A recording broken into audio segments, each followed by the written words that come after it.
What did we learn yesterday? How are we feeling? What do we need to review today before we dive in? We're going back to Going back to chat app, we've got a couple more things we got to finish up there, and then we're going to go into the object relational mapper today with Sqlize, and then we will finally be on to the blog project, probably at some point tomorrow.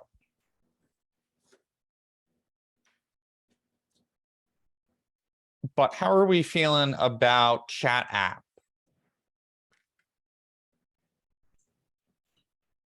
Pretty good. I mean, it makes sense when following along with what you're doing and you're explaining what's going on. I don't know if I could build it on my own. Okay, we feeling what would make you feel more comfortable with it? Just more exposure, more projects, more time explaining?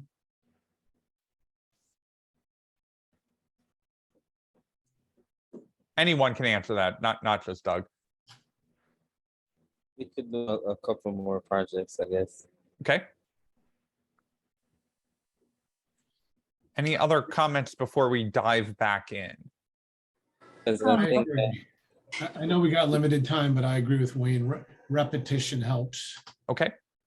Yep. So the good news is we are going to wrap up chat app today and get the last of the new concepts in, which is the object relational mapper.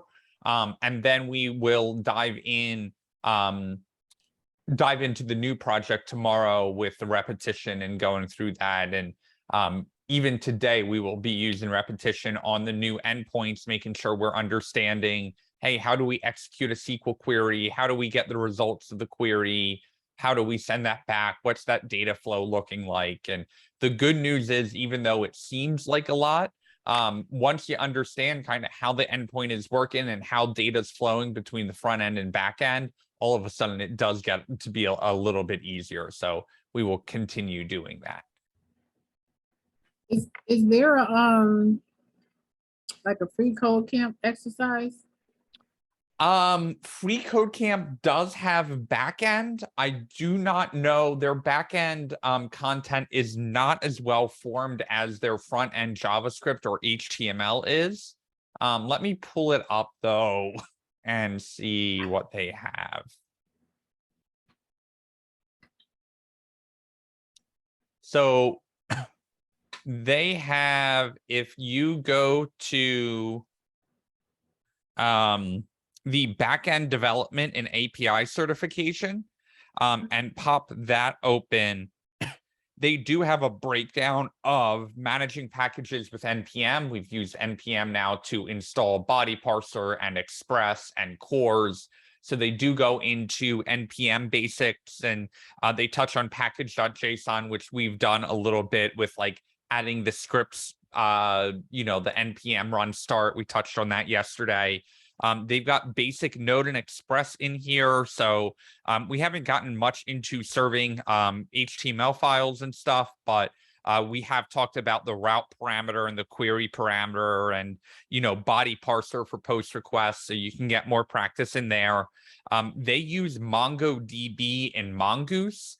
That is a database alternative. MongoDB is a NoSQL database as opposed to Postgres, which is obviously a SQL database. But we're about to get into models today using Sqlize. So this may not make direct sense, but it would still be similar practice if you wanted to go through there. And then they've got these 5 projects at the end for practicing with Express. So probably not a bad idea to go through these exercises, especially if you're looking for a little more help. The other thing that we can touch on is that we are using what is called the Mern Stack, except for the M in Mern. So we're using Express, React, and Node, which is the E, R, and N of Mern. And then the M of Mern is Mongo. And instead of using Mongo, we're using Postgres. So if you find anything on YouTube about the Mern stack, that is the closest stack to what we're using, except for that M letter. We're not using Mongo, we're using Postgres instead. But this is the free code camp does cover the Mern stack, which is similar to what we're teaching. The only reason why we teach Postgres is that SQL is still a slightly more popular database. It's been around for a lot longer. Relational databases are the primary database type used in upstate New York. And so that's why we teach Postgres instead of Mongo. However, that is not to say that Mongo is a bad database. In fact, Mongo is what we actually use at work at Tuzag. But it just depends on the company and the project requirements. So Mongo and SQL, two different approaches to managing data in the database. We just narrow in on a SQL variant because that is the more popular one. What does you just said, okay, relational database. But Mongoose isn't a relational database? Mongo is not a Mongo. relational database. Mongoose is an NPM package for using Mongo, just like PG is a NPM package for connecting to our SQL Postgres database. Oh, so what is Mongo if it's not relational? It is a non-relational database. Oh, okay. Not trying to be a smartass there, but that is No, literally. I just did. I remember when I was doing one of those exercises, it was talking about relational database. So I don't know. Yeah, so if we think about like back to our entity relationship diagrams, right? Those tables with the lines on both sides. And we say, oh, there are students and there are teachers. And for every one student, there may be many teachers. We are literally relating the data together, right? We're saying, hey, teachers and students connect together through a one-to-many relationship. That is how we take care of SQL. And if we go back to those rules of normalization, those 3 rules that are written like physics laws, one of them is, oh, we can't store lists in the database, right? So if we're storing a list of things in the database, we need to put that in another table. Well, in Mongo, that rule goes out the window. We don't actually have to normalize our data in Mongo so that we actually can say, oh, there is a teacher in the database and that teacher has an array of students. That array concept in SQL is a big no-no, right? We've got to design our database to be a little bit more structured and relational so that we can store that data. But in Mongo, it's all JSON. And that's the best way to think about SQL versus Mongo. In Mongo, all you do is you're storing a big JSON document. And you can store multiple ones in what they call collections, which are like tables. And every row in a Mongo database is called a document, which is just a big JSON object. And that is how Mongo is different from SQL. So it's important to know that a lot of the database concepts that apply in Mongo still apply in SQL, right? You still have create, read, update, and delete, but they use slightly different commands, right? So in SQL, we run a select query to get data out of the database. In Mongo, we run a find query. Still the same thing, still getting data back. We can still use different fields in the database to select what data is coming back or to filter it down. But, slightly different terminology. So if you are applying to jobs and you see, oh, this job requires Mongo, don't panic and be like, oh, I don't know Mongo. Just know that it's a slightly different way of storing the data, but all of the same database principles that we are learning right now still apply to Mongo. Okay. And that is kind of the beauty of a stack, right? Front end, back end database. At least that's the traditional web application stack. Okay, well, on the front end, I may not know Angular, but we learned React. So because of that, React and Angular, two direct competitors, all of the concepts in React also probably apply to Angular. Okay, now for the backend. Well, backend, some full stack popular backends are Django and Python, Laravel and PHP, Express and Node.js for JavaScript, Rails and Ruby on Rails for Ruby, .NET and C#, and then Java, and I don't know that Java uses a full stack framework, but those are kind of the list, right? So if we take it all the way back to week 1, we talked about all these different programming languages, but now hopefully we're seeing a little bit more of, okay, now that we understand JavaScript, we understand that we can use JavaScript in the back end and we can use JavaScript in the front end. But when we're talking about that back end, now we can say, oh, I don't know Python and Django, which is what this job I'm applying to uses, but I understand endpoints and I understand, data comes in a request and gets sent back in a response, right? And I understand the whole internet uses fetch requests and what we call REST, right? Representative state transfer, to pull in what Ryan covered. So at this point, now we start to kind of gain a little bit more confidence and say, well, I can learn Python and Django because, yeah, the syntax may be a little different, but all the concepts are the same, right? Well, a request comes in from the front end. Doesn't matter if that front end is using React or Angular or jQuery, or it's all going to be JavaScript on the front end. Data shows up in that HTML there somehow. Then on the back end, it doesn't matter if that back end is written in Python or Ruby or JavaScript or whatever, all those concepts are going to be the same. And then, oh, I've got a database, and that database is either going to be some SQL variant where it's going to be relational data, whether it's Postgres or MySQL or MS SQL or Oracle SQL, or it's going to be a NoSQL database, right? So something like Mongo, but at the end of the day, it's all just data, right? Data may be designed a little differently, but I'm still creating, reading, updating, and deleting data from the database. So I can pick and choose my stack, and whatever that company uses, I can put all of those languages or frameworks together. I get a stack, and now I can go build a web application using that. Or even a mobile application, right? Okay, the front end of a mobile application is going to be a little different, but chances are your mobile application is still going to need a backend. Well, for a mobile application, the backend is no different. It's still just an API. It's still connecting to a database.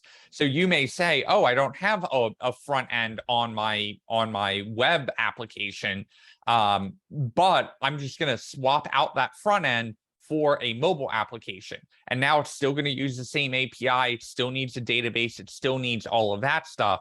The only difference is instead of my front end being in a web browser, it's going to be a mobile app instead.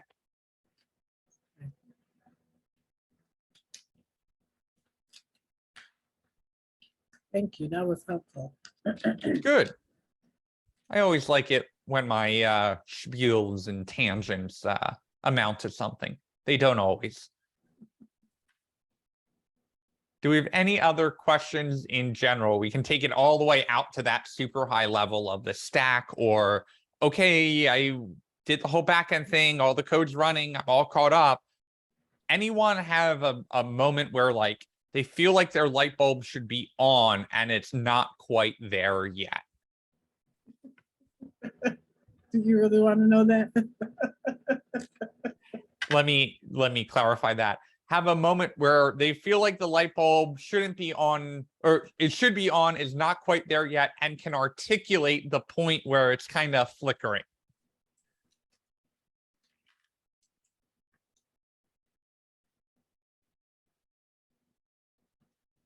I would say that I just feel like I need to know more JavaScript. I just really feel that, and I know that it means repetition, but I just feel like I just don't have a good enough grasp. And even when I like look around sometimes I look at some of it and try to go into like MDN or go into W3. I just feel like because I've seen it, it looks familiar, but I just know that at this point, if I had to do something, I don't know that I can. I feel like I can manage HTML and I feel like I can manage CSS and even Bootstrap. But when it comes to JavaScript, I don't feel that I have as well of a grasp on that. And I don't know what I need to do other than keep trying to do stuff and work with it to get it. You know what I mean? And in a faster manner, because the manner that I have it in is slow. So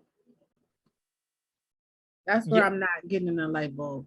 So one thing I would suggest is our curriculum's very project-based, right? So it's like you're going to learn JavaScript as you're force-fed these projects, right? And while some people learn great that way, not everyone does. And so what I think it may be helpful for someone struggling with JavaScript, and I can take a stab at this and find some resources probably this weekend, is taking more of a computer science approach to learning JavaScript, because computer science is something that is like a 2-semester class when you're learning programming in college, right? And it's this notion of like, let's understand why variables work the way they do. Let's understand that the variable is getting stored in memory. Let's understand how that variable gets assigned and uses the right part of the equal sign in order to store into the left part of the equal sign, right? And that may be taking that approach to it, of instead of saying, well, here's what a variable is, now let's go build something using variables, now you should know what variables are. That's not always the best learning approach, right? Sometimes the best learning approach is saying, hey, when a computer sees var, it knows that a declaration is coming, and that declaration is using the name to allocate memory. And what is it storing in the memory? Oh, that's the right part of the equal sign. Now it needs to evaluate the expression on the right part of the equal sign and then store it in, right?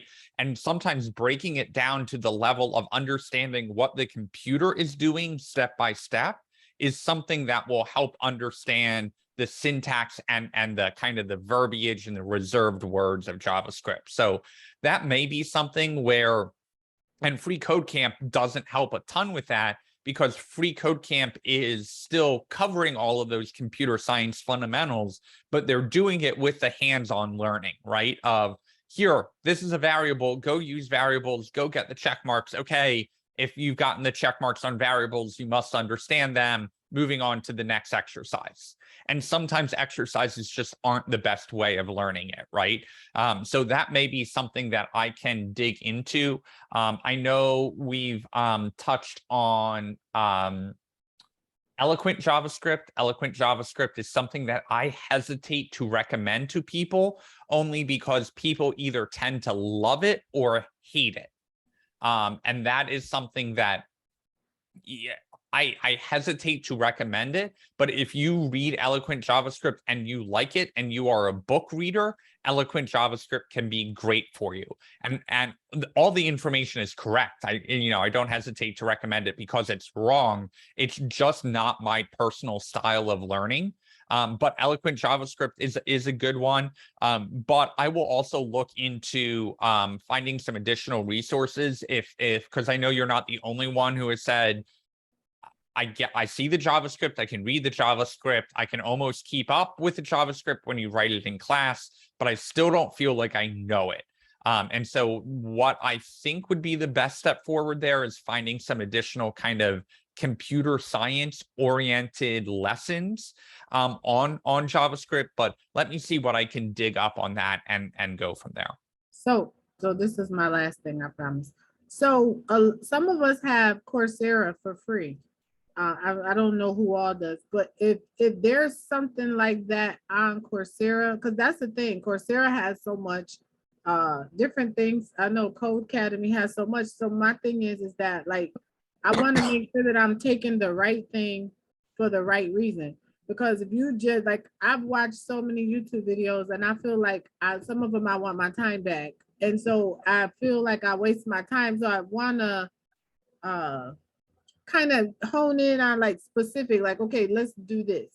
And then if you do this, it's going to be helpful. So that would be helpful. I know for me and hopefully for everybody else. Thank you. Yeah, so I can say, let me see. There is a very popular Harvard course that is completely free on edX. It is, they say it's 11 weeks long and 10 to 20 hours a week. And it is CS50, which is Intro to Computer Science. Again, that is a lot like Eloquent JavaScript. You'll go through it, and some people may love it because it's very conceptual. It's understanding programming from a scientific level, right? There's a reason why they call it computer science, because it is literally thinking about learning programming through a scientific perspective. So if you loved chemistry and physics and all of those classes, like all the way back in high school, you're going to love CS50 in Harvard. And that Harvard course. And you can audit it for free. You can go through the course. It's an introductory course, and I know some people love it. I also know some people cannot stand that, and they went, oh my God, I thought I liked programming, and then you put science in the name of it, and I now can't stand it. I'm now questioning my career choice. So that is another one where it's great to go through, and if you go through 2 weeks of it and you love it, keep going. If not, yes, you spent your most valuable resource on that, which is time, but at least you now have another step of knowing what you like and what you don't like. So that is one I can recommend. The other one, Coursera isn't completely free for everyone. I will say that I know the University of Michigan has some great programming courses. They also have some database courses as well. So if you're like doing this database stuff and you're like, oh, maybe I want to do that as a full-time job. I did link to them in one of the daily outlines, or in a couple of the daily outlines, I think, for the database week. Those are worth checking out. I do think those are on Coursera. And then the other thing is I will try and find, because I know everyone has access to LinkedIn Learning through the Onondaga County Library. I will circle back on those and try and find an additional LinkedIn Learning course or two on that. I just saw someone, Karen posted Wes Boss. Wes Boss is an awesome instructor. Jesse is one of his biggest fans. I do think Wes teaches very similar to the way that I teach. So if you feel like you connect in with my teaching style, but just want more of it, go check out Wes. If you are like, I need something different than the way Max teaches it, because Max teaches the whole thing and I think I'm getting it, and then I get to the end of class and then I feel really stupid and feel like it's not sinking in, Wes may not be the next best option for you. However, if you get to the end of class and you're like, oh, I get what Max is doing, I just need more of it, I just need that repetition, Wes is a great option. His courses are not, all of his courses are not completely free, but he definitely does have some free courses, and his courses are somewhat affordable as well. His beginner JavaScript is, let me see, $82, so it is not completely free, but he does have some free courses that you can get started with. And see, the JavaScript 30 course that Karen linked to is free. You can start going through that, see if you like it. If you do, you can always buy his courses. And if you have any money left on your stipend card, using that on Wes Boss is a completely great use of that stipend. So a couple different resources there. I'm actually going to leave myself a note on JS resources for Coursera, CS50, LinkedIn Learning. Eloquent JavaScript.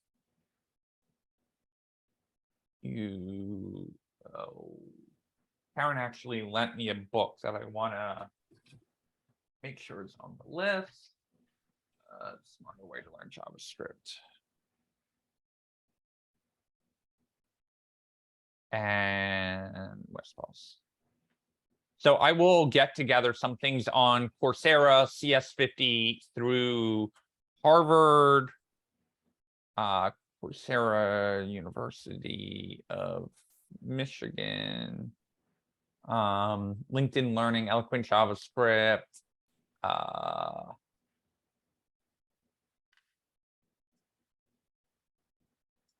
yes, 30 projects, and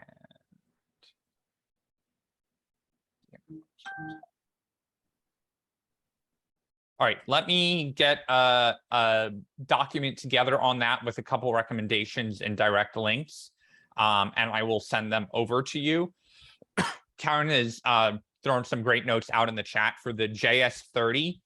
If you are someone who learns by doing projects and you just feel like you need more projects, I know Karen has been going through and doing some JavaScript projects just to update her portfolio.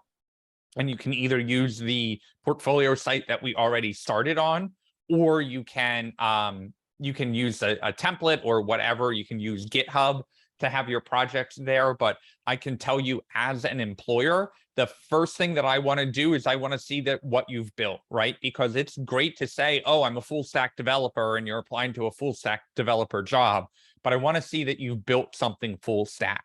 And almost all of the projects that we have done in class are portfolio worthy. If you do a little polishing on them, make sure they're up in GitHub, and then create a page form on your portfolio, right?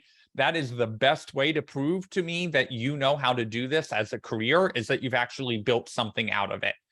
So spending some time either on the weekends or whenever it may be, just getting your portfolio updated. So at graduation, you can not only come in and present your capstone, but you can say, hey, you can go learn more about me. Go check out myname.com, see what I've built, go through my journey. And that's a great thing to get done a week before graduation, and send it to your friends and say, hey, look at all the cool stuff I've built, right? Most of us know at least one other developer from someone outside of the course. Send it to them, get some feedback from them.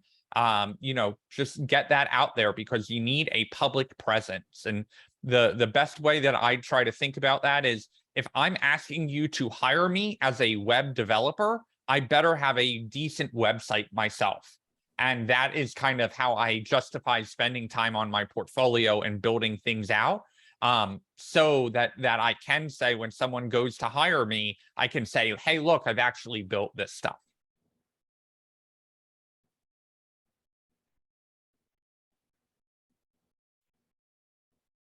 Christy's now rethinking getting me started on ramps.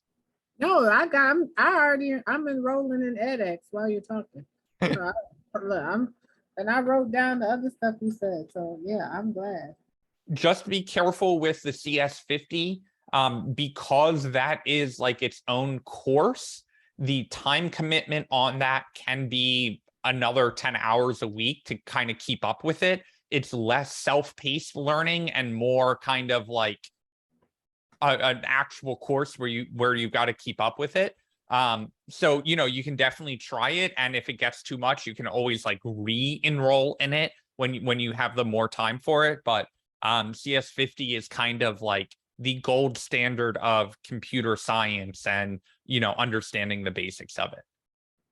And it's Harvard too. So, that's always a cool thing you can put on your resume.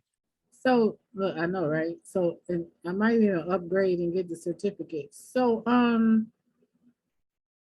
if you take classes and they give you a certificate, those any class, like, because I took some Codecademy classes, so I would put that on my portfolio too.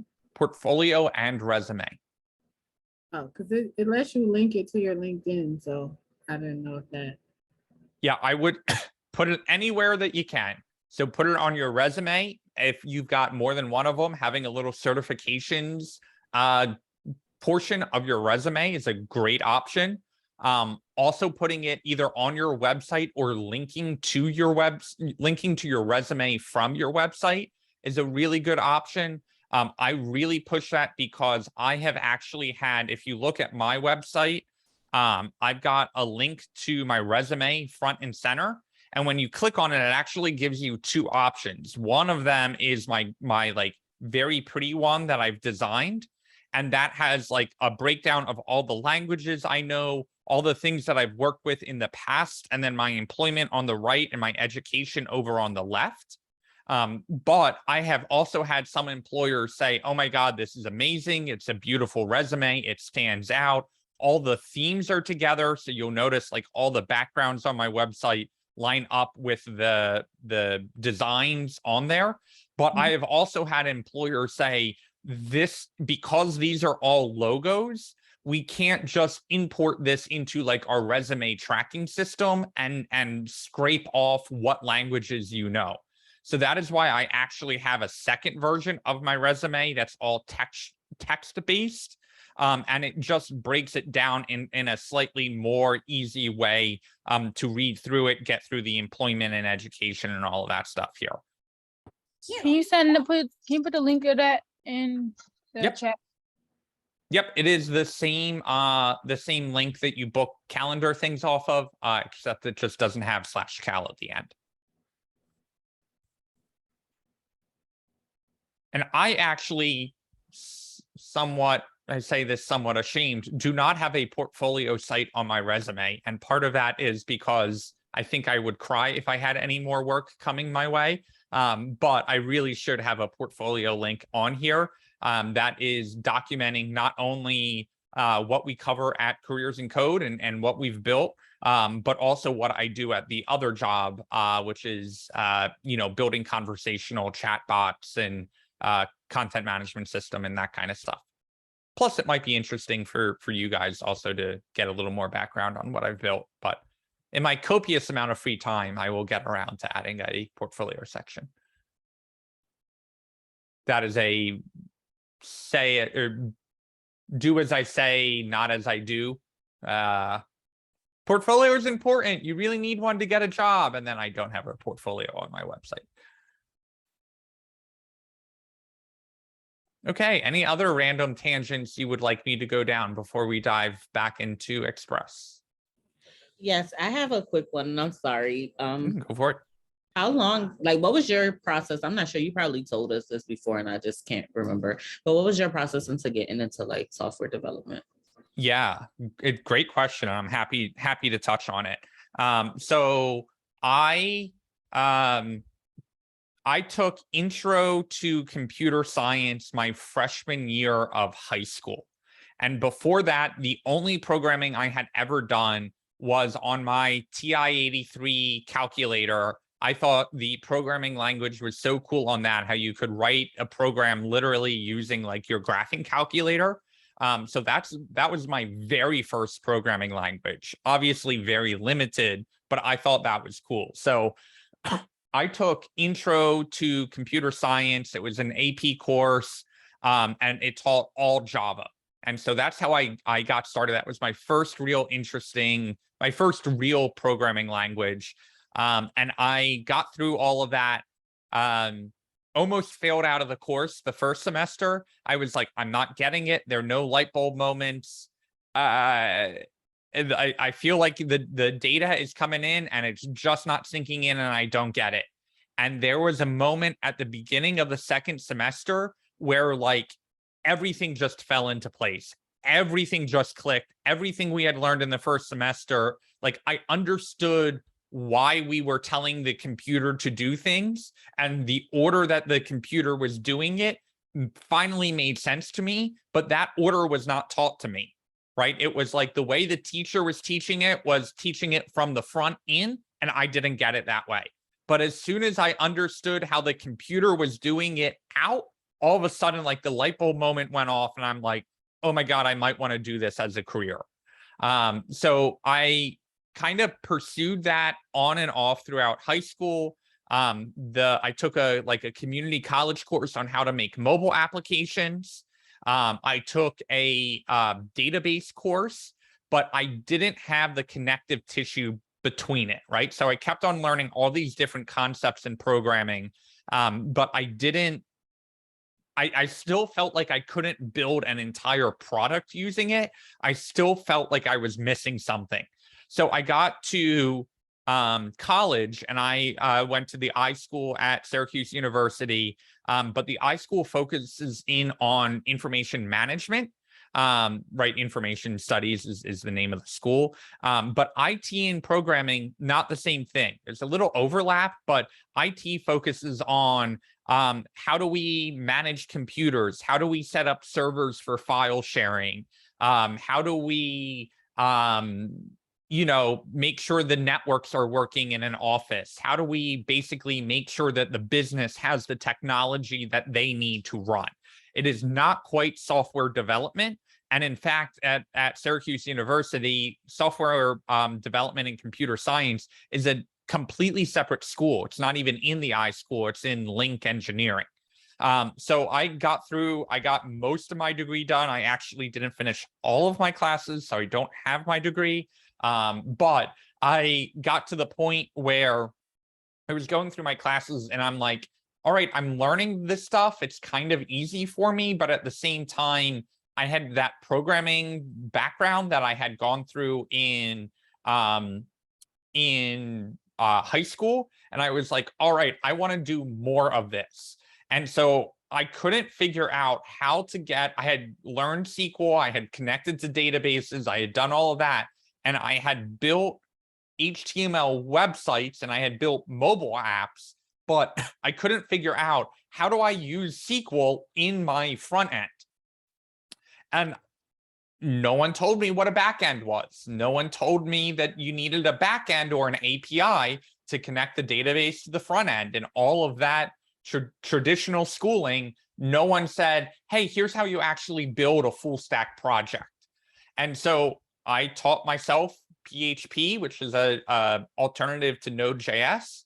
And I finally learned how to build a full stack application.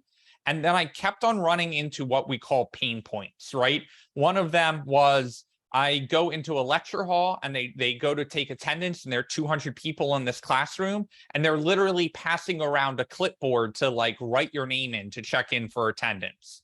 And one person would forget to pass the clipboard and it would get to the end of class and then there's a mad rush to make sure like everyone had signed in for attendance. And I'm like, I'm literally in a lecture here about information technology, and here we are using paper to check in. And so I actually built a little app that used a database and used Bluetooth to check your location. And if it checked your location and you were within like 50 feet of the teacher's device, you could check in for attendance. And literally all you'd have to do is walk into the classroom, open the app, and it would take attendance for you. And I'm like, that's cool. That's what I want to be doing. Because all of a sudden these instructors were like, attendance is such a pain for me because then I have to go through the sign-in list and I have to decipher people's names. And like, as much of a pain point it is for the student, it is for the instructor. So I kept doing that. We had a pretty unique scheduling system where I worked in college. And so I built an application for that. And that's how I got my hands-on experience, was just saying, hey, this seems inefficient. This seems like there's a way to solve this with technology. And so that's what I did. I started solving problems by building apps. And by the time I had gotten to my third year, the end of my third year in college, I had started making connections in the Syracuse space. A local entrepreneur said, well, what have you built? Like, show me your portfolio. And so I showed him the apps I had made and showed him the full stack stuff. And he went, great, you want a job? And that's how my career got started officially 7 years ago professionally, but had been coding ever since. Had somewhat of a formal education, but for what I actually do professionally day to day, all kind of self-taught. And worked my way up and then started hiring other developers and working with them, and then got into management. And then to this day, I'm still writing some code, but my job is kind of split between, at least my job outside of Hack Upstate is kind of split between either writing the code and the features itself, or working with the team members to make sure that they understand the requirements and working with our business team to make sure we know what needs to be built. Then I spend a part of my day actually reviewing other people's code. So we do code reviews and make sure the quality is good, make sure there aren't any security concerns, make sure the code is pretty well cleaned up. There's some back and forth there of, hey, here are the things you need to fix before I'm going to let this code go into production. And then I deploy the code and we continue the cycle, right? It's all about the software development lifecycle. And I live every step of that SDLC. Thank you. That is really interesting. It's inspiring. Good. And thank you. I tried not to give that spiel too early on in the program because, you know, obviously it takes a couple minutes to get through it, but early on in the program, you're like, no idea what a stack is, have heard of a database, no idea what an API is, right? Couldn't tell you what JSON stood for, thought you were calling JSON and, you know, just didn't get it, right? And so that's why I tried to kind of hold back that story.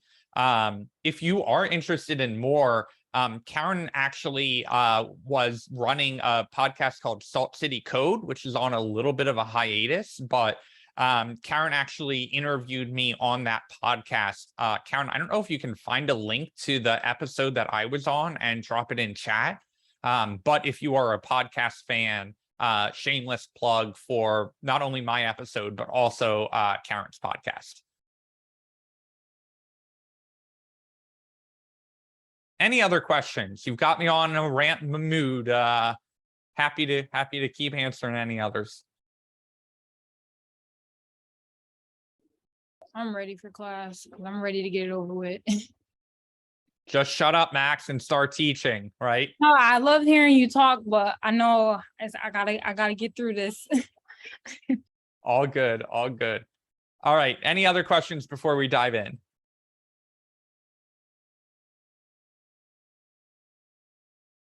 Okay.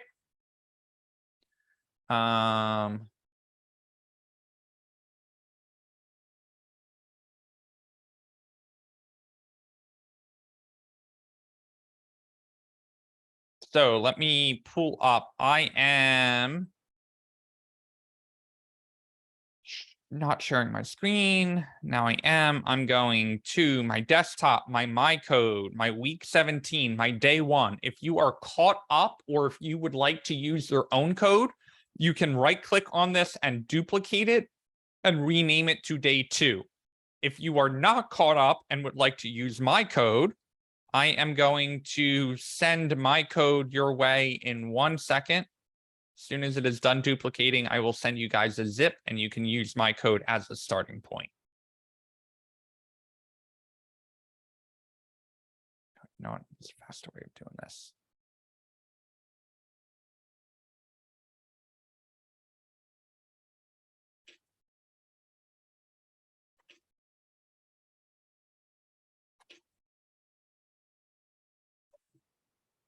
Okay, so my day 1 copy, I'm going to rename as day 2.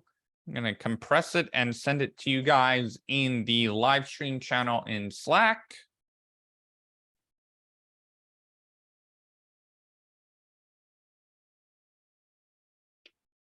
I'm going to go to my VS Code. And in my VS Code, I'm going to close out whatever I have open. If you want to keep working in your day 1 folder, that's fine. I like to make the separate days so I can monitor the progress. Some people hate that and just want one running project. That is completely fine. I'm going to go to my VS Code and I'm going to open my front end and my back end folders. I'm going to right click and I'm going to open my integrated terminal and run npm install. And I'm going to do that on my front end as well. So need to do that in both places, npm install. And once it is done over on my backend, I'm going to run npm start, which is going to start out my backend. I'm going to go to my front end and I'm going to run npm start there. And that's going to pop open my front end in a Chrome window. And I should have my hello world and my first incoming message. Or if you just have hello world, that's fine. But that is our project setup. We npm install on both of them. We get our npm start running in both, and we confirm that we've got some data. And remember, this data is back in the database, right? This isn't just in our node backend. This is pulling all the way from our SQL in our server.js. We've got this select query that is sending back the data right here. So make sure everyone has this open. I'm going to do a quick poll, make sure everyone's caught up. Give you a minute to breathe.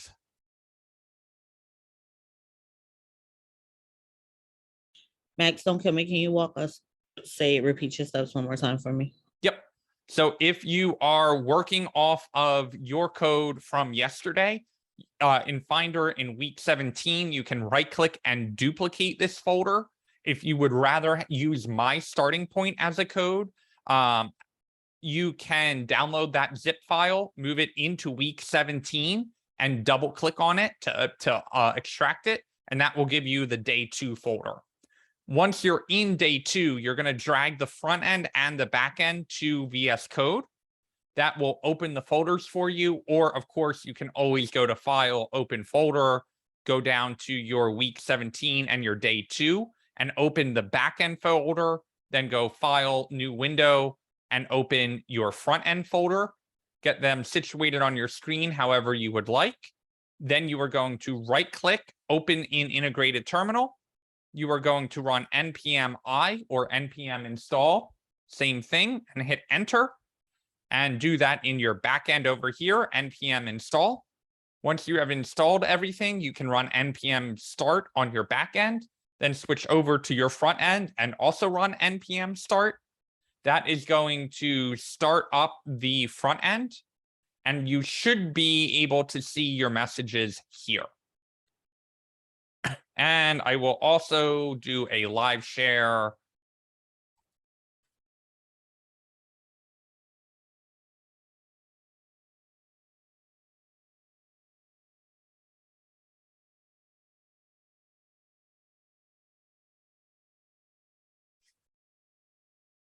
And that is both in the Zoom chat and the live stream as well.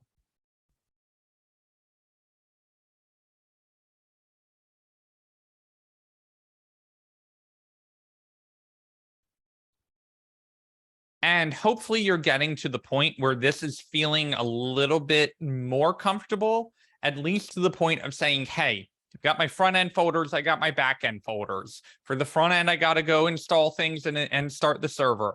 For the back end, I got to install things and start that server, right? Because it's very common. You shut down your computer the end of your workday. When you roll into work the next day, you got to pop all of that stuff open.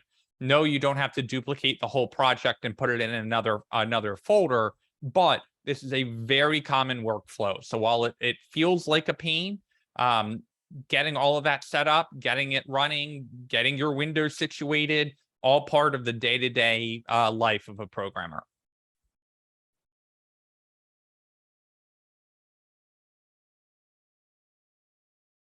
When you have everything up, when you've got your local host running in your browser, switch back to Zoom and vote in the poll for me so I know we can move forward.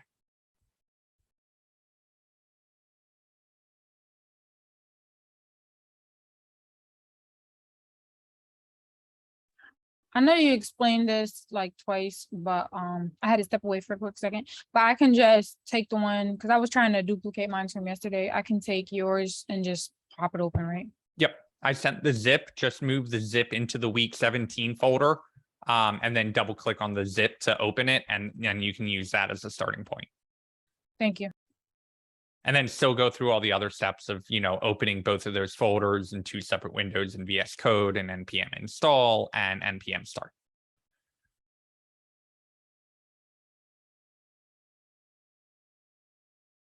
Stephanie, go ahead. I just caught up with everything, but my thing has an error on the back end. What is your error before I ask you to screen share? It says app crashed, waiting for file changes, and I also have a one with a red mark on the actual. Go ahead and share your screen.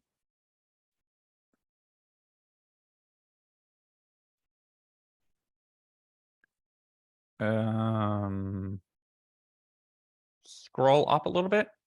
Should tell us, okay. I don't know about you, but const is fine. Not a fan of nconst. Oh, what?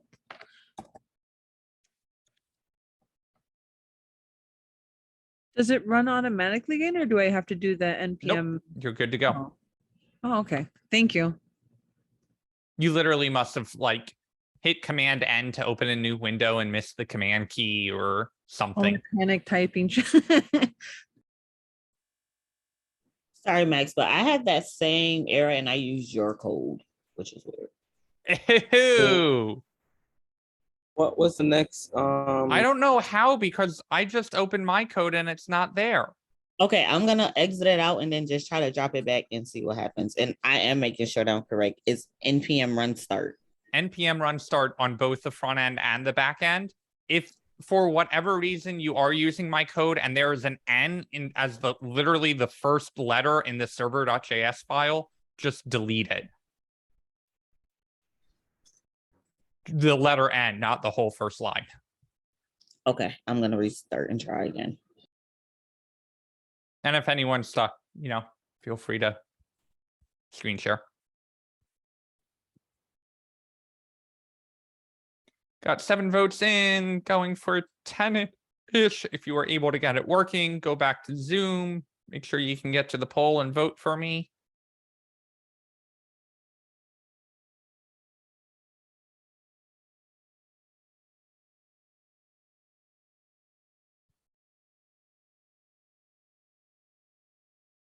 Eight votes in, going for 2 more.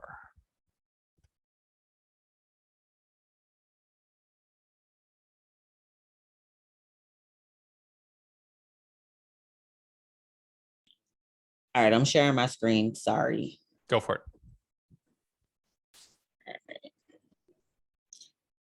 Don't know what I did wrong. So you're gonna your npm install before you npm run start. Oh, okay. And that could be mentioned. So when it took me a minute, but it said React scripts command not found. Command not found means you literally haven't installed that yet. Gotcha. Okay. Now you're cooking with gas. Okay, and I'll do that again for my backend. Thank you. Yep. Your front end may have errors, by the way, if your back end isn't running. But if once you get the back end running, if you just refresh in the browser, those errors should go away.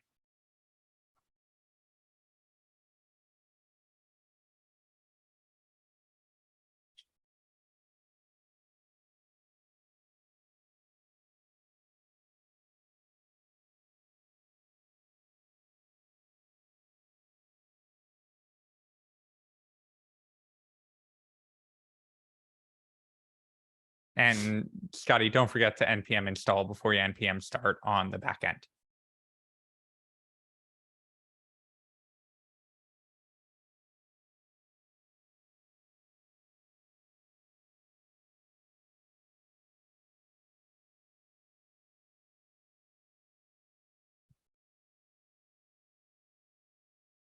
All right, we're going to roll forward here. So we got our projects open. And if we just dive in, sometimes it's good to leave yourself notes the previous day, right? So just remembering before you roll out of work at 5 o'clock to remember where you left off. Now, of course, we didn't do that. So it's good to review here. So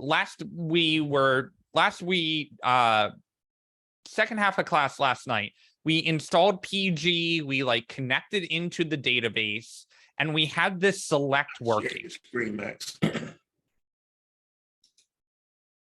I really need like an electric shock chair every time I'm not sharing my screen. I get a little zzz. Okay.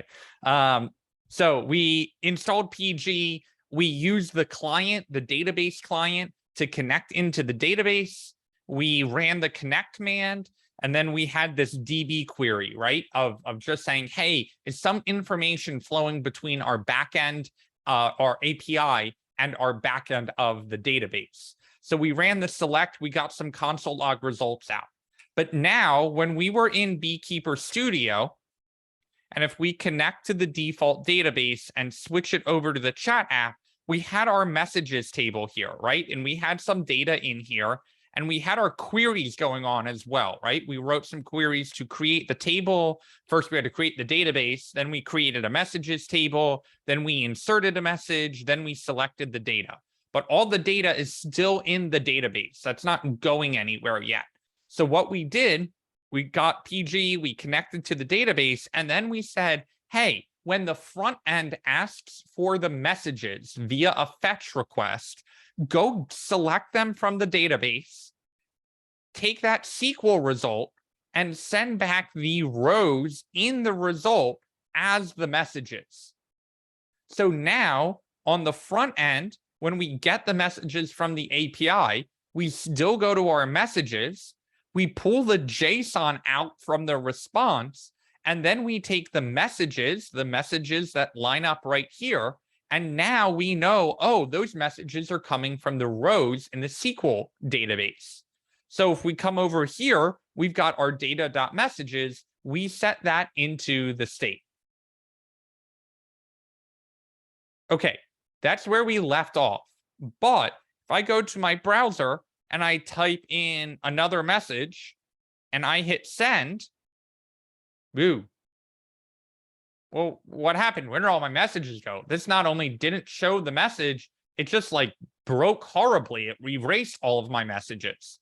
Well, let's look at what's going on in our front end, right? All the code starts in the front end. Our message input is making a fetch. Is making a fetch request via a post and sending the message text in. Okay, none of that changed. We need to send all of that to the backend. Now, when we come over here, we can look at our post request, and our post request is pushing to messages. But messages is this array up here. We aren't using messages anymore. We want all of our data to be in the database so that when our backend server reboots or when it loses power or we shut down and reopen the project, all the messages are still there. So what's happening is we're posting to this array. This array is empty. So what it sends back is these messages. Now the front end gets the messages and gets all janky, because what should be happening is our messages should not only be inserting into the database here, but they should be selecting the messages from the database and sending them back. So that's what we need to modify our post, just like we modified our get to select the messages. We need to modify our post to insert those messages into the database. So that's where we're going to start today. Any questions on that before we dive in?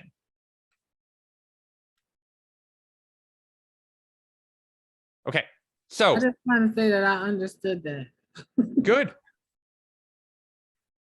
So we've already got an insert into messages that we know is valid SQL and works. So why don't we just use this as our starting point in order to get those messages to insert? So I'm going to copy this insert into messages, and I'm going to delete out everything that's happening in our post request, because we don't want to push to the array and we don't want to send back the messages from that array. So I'm going to clear all of that out. And now what I'm going to do is I'm going to say, hey, await the DB query that's going to run. What query do I want to run? I'm going to put in my backticks and paste in my whole insert statement. And I'm just going to clean up some of the spacing here. And now I would still want to insert into the messages table. It's still going to go into the content, timestamp, and received columns. but the value that I want to put in is not my first incoming message. It is instead going to come from the rec.body.what.text, because the rec.body is coming from the front end. So we are going to say rec.body.frontend. Then we need to, I'm sorry, rec.body.text. Clearly need some caffeine during the break. Okay, now we're pulling in our rec.body.text. Is this a message we have received? No, this is a message we have sent. So instead of true, I'm going to say false here, because this false lines up with the received column. So we're saying, no, this was not a message we received. This is a message we are trying to send. Now, what do we know about this insert command? Insert doesn't actually return any rows. Insert, all insert is going to do is put the data in. We still need to get the data back out to send to the front end. So we've already done that right here. We already get our SQL result by running a select command, and we know we can send it back to the front end request in the response by using the SQL result rows and sending it back into our messages. Okay, so I save, and I get this lovely await is only valid in async functions. If anyone has this error tonight and does not fix it on their own, I'm driving to your house and we're having a go. Whenever we read this error, await is only valid in async functions. We're using await, but we did not tell the server or the JavaScript, heads up, we've got some asynchronous code that's about to run. So we need to come up here. This is the whole function. The function needs to be told right here, hey, we're using await between this opening curly brace and this closing curly brace. So that means we've got to put the await the async keyword up here.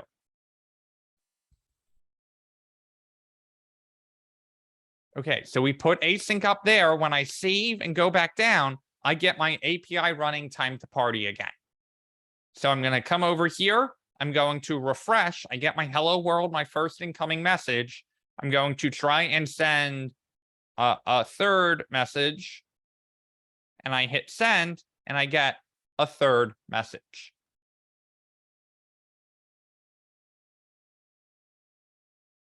So everything we changed is right in here.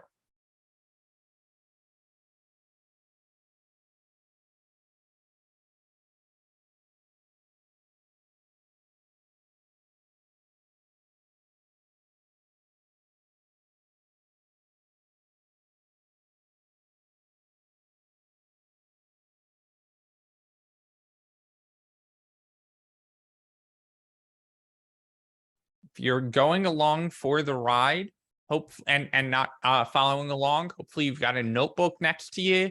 Either jot down the code by hand or just copy and paste it into a Google Doc and just add your notes in there, right? Make sure that it's fine just to follow along and not actually be getting your code running. Just make sure that you are taking notes and that this is sinking in, not only at being exposed to the code, but also getting the comprehension on this, right? So we've got to make sure that you're getting that comprehension one way or another, whether it's typing the code and seeing it in run, or whether that's you jotting down notes, whatever is fine. Everyone learns a little differently. Just make sure that you're getting to that comprehension step. Stephanie, go ahead. Can I share my screen? Go for it. So before, when I would put a message, oh, where's my mouse? Here, it would disappear when I would hit enter. Yep. It's not doing anything now. And I just put this in here. Yep. So scroll down a little bit. Your oh no is probably in there. Oh, I'm an idiot. But here, once we hit the poll, I'll show you how to fix two of those problems. Okay. Thank you.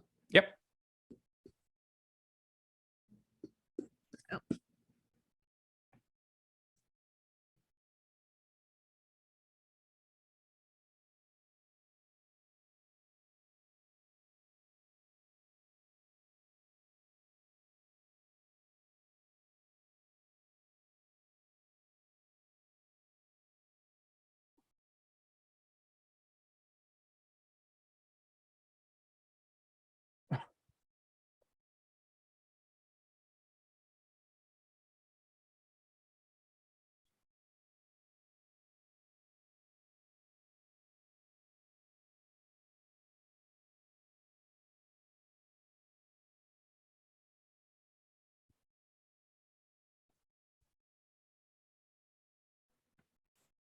Okay, so what should we be seeing in the local host?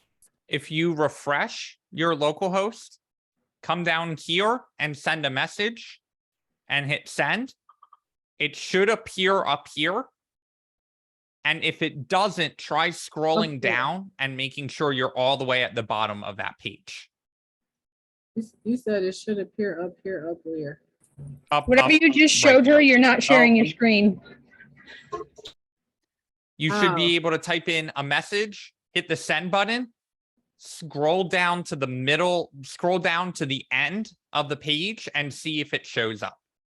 I got that dot again. I got the dot that you had before. I don't understand why, because I just checked my code. So check your backend code, make sure that you've got your query, your select from messages, and that your res.sending back your messages SQL result.rows. And if you are and you're still stumped, go ahead and share your screen. Yeah, I checked the code. You're showing me. I definitely have a sync.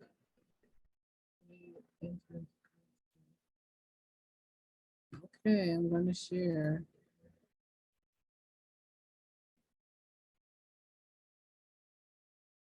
So this is the code. I just checked to make sure it was the same.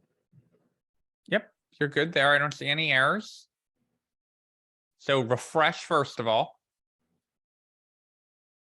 Okay, and the fact that nothing is showing up has me concerned. So, All my stuff, all my terminals are good. okay, so let's take a step back. Open up Beekeeper Studio for me. And double click on the messages table over on the left. Okay, and you've got messages in there, right? Those are the messages I kept in sync. So those are the ones that when we refresh the page should be showing up. So the fact that they're not means that we've got a problem before even we send a new message. Those messages should be showing up and aren't. So let's get that fixed first. So we want to look at your backend code. We want to look at the SQL query and we want to see what's coming out. So scroll up to the get section and you do a get to messages, you select from messages and you send back the rows, right? So open up your terminal a little bit bigger and let's see if those messages are actually in the rows.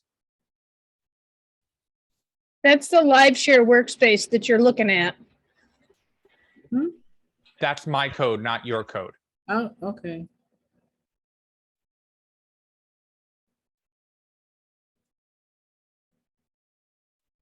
Ah, okay, so here's your problem. Look what you're sending back. You're sending back the messages. Scroll up a little bit in your get.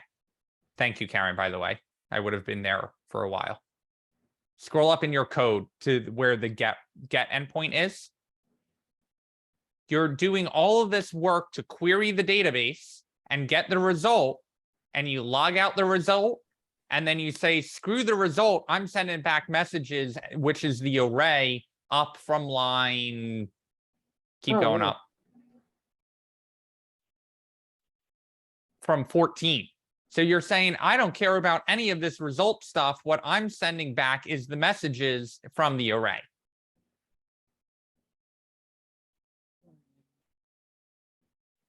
So scroll down in my code a little bit. My code says, oh, the messages now aren't just coming from this array up here. They're actually coming from the SQL result rows.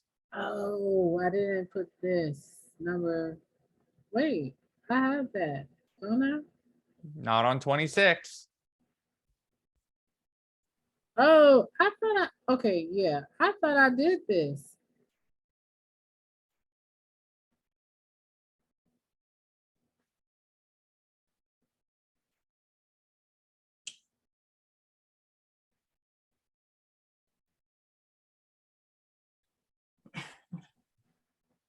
Okay, and scroll down a little bit. Let's make sure you're doing that. Now you did it right when you sent a message. You just weren't doing it right when you first loaded the page.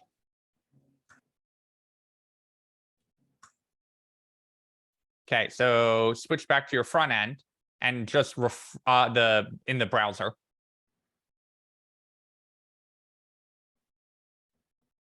And refresh the whole page. Now we kind of have our messages, they're just empty.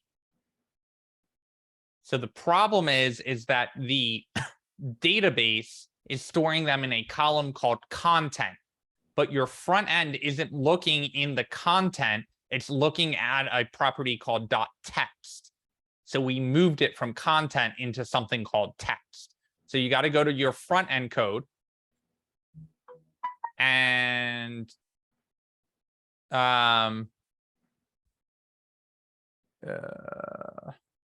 scroll up. This is your message input. We need to be in messages list.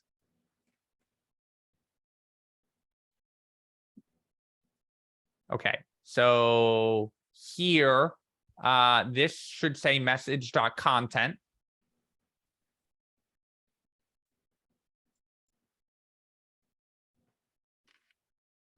And then scroll down to your received message component all the way down at the bottom. Keep going, keep going, keep going. This, oh yeah, keep going. This should say content as well. Because again, when we were keeping it on the server, we were storing it all in the text, right? But because we put it in a different name, we need to be consistent on our front end. So save, come back over, refresh, and there's all of our messages. And now if you send a new message,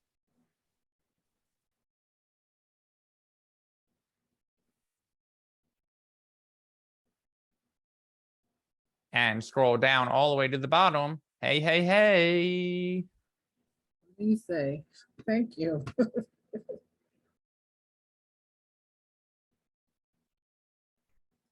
All right, where are we at? Is anyone stuck? Does anyone need some help?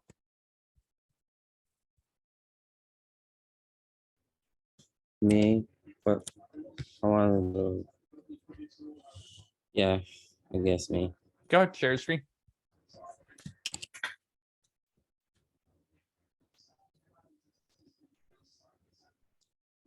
I know there should be a wait somewhere. So Wayne. no, there should be an async. I know I was looking for it. My bad, my bad, my bad. Okay, okay.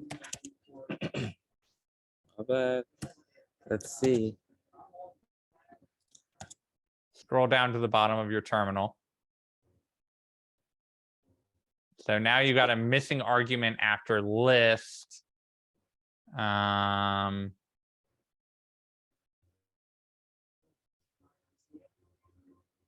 Pull your window open a little bit. I think it's on your line 30. You might be missing yeah,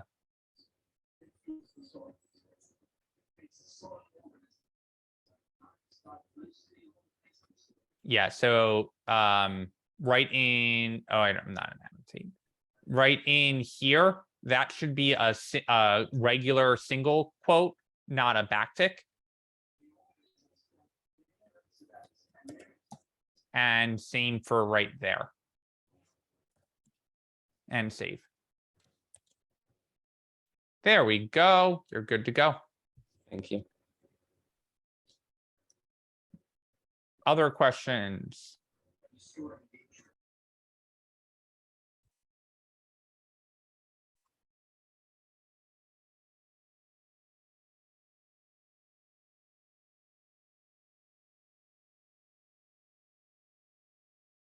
All right, I know we're only 8 minutes away from break, but we're gonna round this out.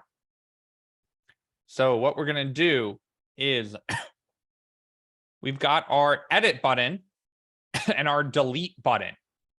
So let's just get our delete button working, and then the edit button will be your homework for tonight of getting edit working right here.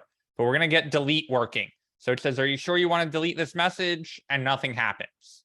Okay, well, we know our data's in the database. This is a full stack call. Start in the front end. When the delete button is called, go to the back end, make the back end run a SQL query to delete it, run another select to get all the messages, send it back to the front end, call it a day. So that's what we're going to do. We're going to scroll down and we're going to find wherever our delete button is. I'm in the wrong file. That is in our messages list. So I open my messages list. I go down and I find my delete button. My delete button is using this delete clicked. My delete clicked does this window.confirm. So I'm going to say const did confirm equals my window.confirm. And then I say if they did confirm that they actually want to delete it, make a fetch request. But we know that the fetch request is going to have a response that we need to wait on. Oh, I typed await. I need to stop, come back up here and make this async. I then go down to my await, and now I want to fetch to my HTTP localhost 3001 to my message. And now we're going to get fancy. What message we're going to delete, we've been using rec.body. We don't need to keep using rec.body. There are two other ways of sending data to the backend, at least two other ways. The rec.body is what we did with body parser and all of that stuff, and we could use that. That would all be fine. But we're going to use a route parameter instead. So what we're going to do is we're going to tell it what message we want to delete. The message we want to delete is going to come from the message ID. So what we're going to do is we're going to say database ID all the way up in this sent message is going to equal our message.id. This ID is going to line up with the ID that is in our messages table right here. And because we know this ID is unique, when we go to delete the message, it's going to delete the right message. So we're going to come over here. I added in my database ID as a prop right here. In my sent message, I added another prop right here. So now when I come down here to my sent message, I need to tell it, hey, you're going to get the database ID. That database ID is going to be used in our fetch. I just switch these out for backticks instead of single quotes, because what I'm going to do is I'm going to pass in my database ID using, nope, bad max. Put that back. I was in edit clicked. I don't want to modify edit clicked. So I'm going to put my database ID in as the prop and then make sure I am in my delete clicked function. And that's where I want to use my database ID. Okay, let's take a step back. In my messages list file, I need access to the database ID in my sent message. So we add a prop called database ID that comes from my message ID. My message ID then gets sent in as a prop called database ID. So I need to add another prop in my sent message called database ID. Now that I've got access to that in the prop, I come down to my delete clicked function and I put that in to my URL using a template literal. Now there's one more thing I need to do. I need to say, hey, the method we're going to use is the delete method.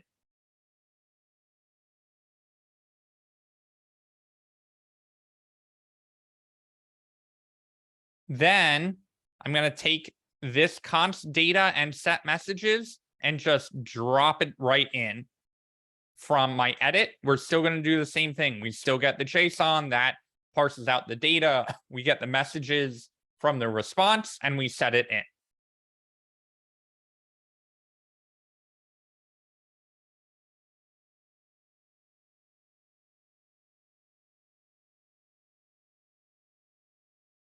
Okay.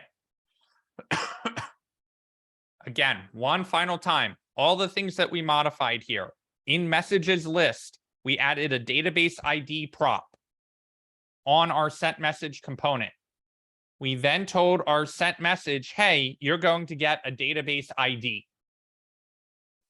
Once we added the database ID, we went to our delete clicked, and in our fetch, we added in the database ID using a template literal. And then finally, we told it, hey, the method we're using on that fetch is the method delete.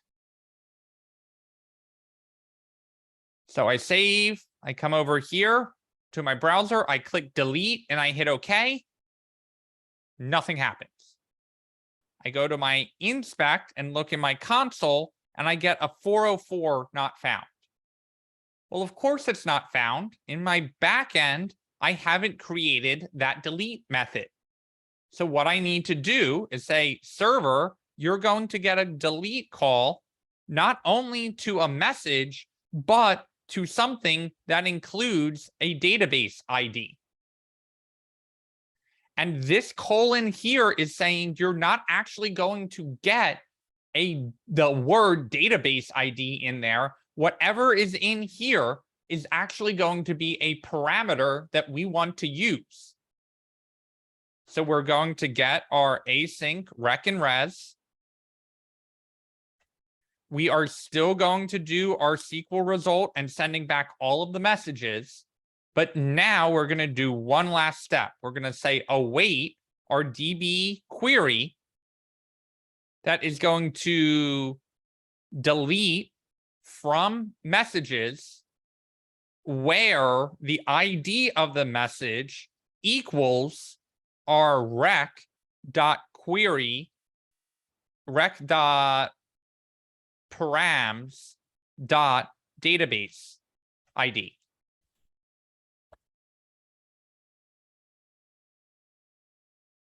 Okay, I come back over here, I refresh everything, I go to my third message, I click delete and OK, and it disappears. And I click delete and I click cancel if I don't want to delete the message, and everything stays as is. So I'm going to leave this up on the screen. I am going to poll just to give everyone a chance to catch up. And then we will go take a break.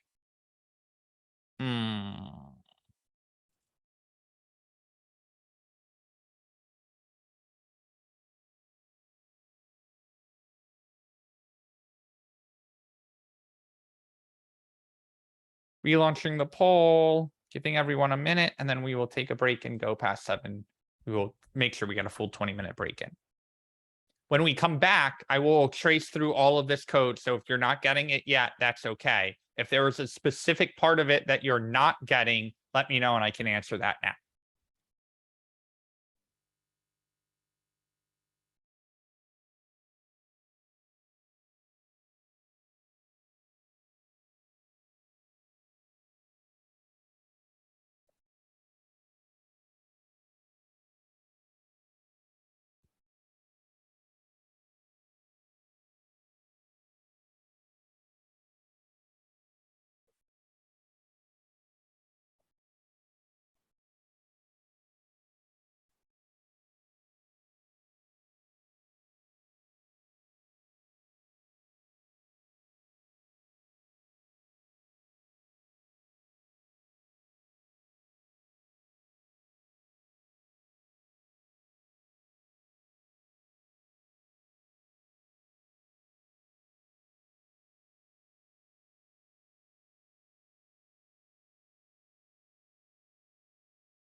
Stephanie, go ahead. In the console, it's saying that I have an error. Let me see. For messages list on 53 that set messages is not a function at delete clicked. Okay, So when I look, oh no, that's your code. When I look over here and compare it to yours, I'm not sure what I did different. okay, so your set messages, we need to trace this all the way back up. So your set messages is here, and it's here, and it's coming in here. And then it's going down and it's actually trying to run. And this set messages, oh, scroll back up for me. This set messages is coming from this set messages all the way up here. Where does this set messages come in from?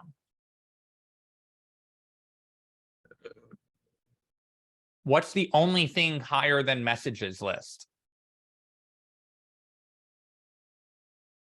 Where do we tell messages list to show up?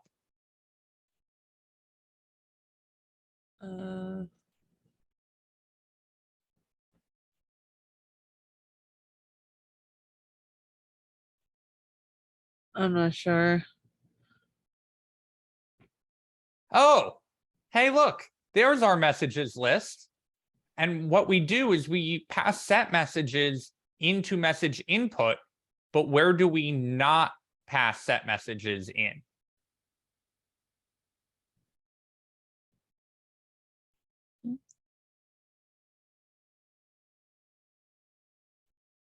So we're sending set messages right here down into message input. But message input is not where we were having a problem. Messages list is where we were having a problem. You got it.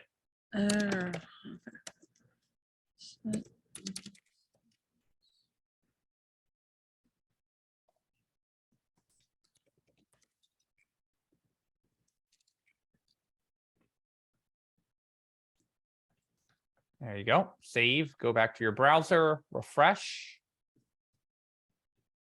Send a message or delete, whatever you're, sorry, I forgot what we were working on. Delete, okay. Oh no, goes bye-bye. Nice. All right, thank you. No problem.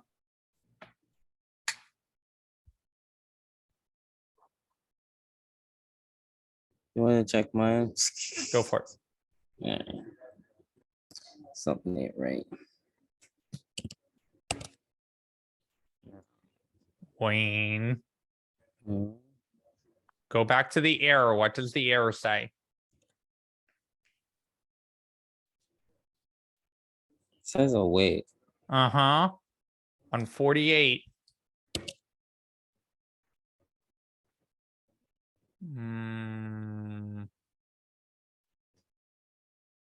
Are you missing a closing curly brace on 50?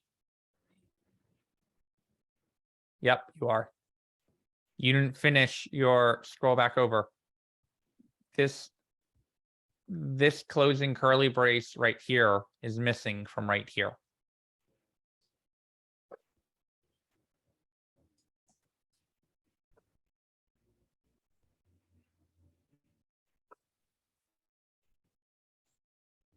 Oh, it is there. I just couldn't, you were scrolled out over. It's right here, right? Yeah, it is there.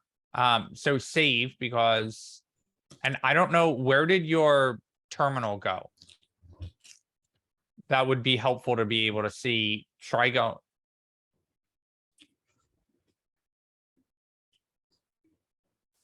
But like your terminal must be, is it in the 3 dots? Holy crap. Sorry. Here we go. Your screen share sync is lagging.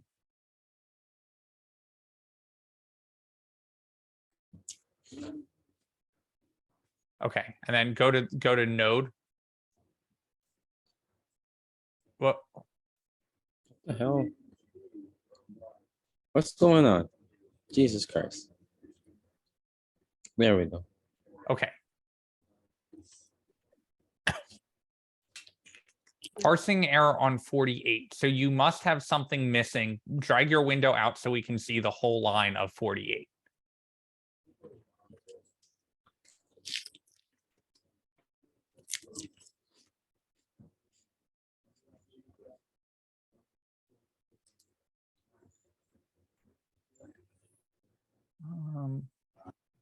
25. 48. 25. Okay, it is this closing is closing right here. It is supposed to close on 50 right here. So 46, you need to delete the closing curl. You need to delete this curly brace. This if did confirm is supposed to be part of delete clicked.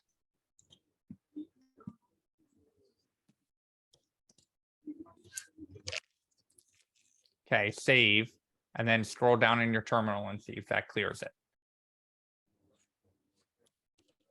Okay. Promising. That was crazy.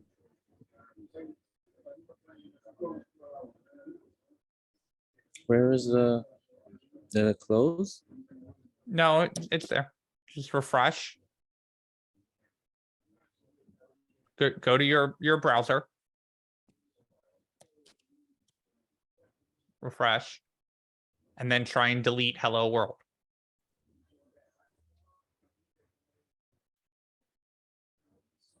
Okay, so now you have to go do the back end stuff to make the delete message one work. Thank you. Yep.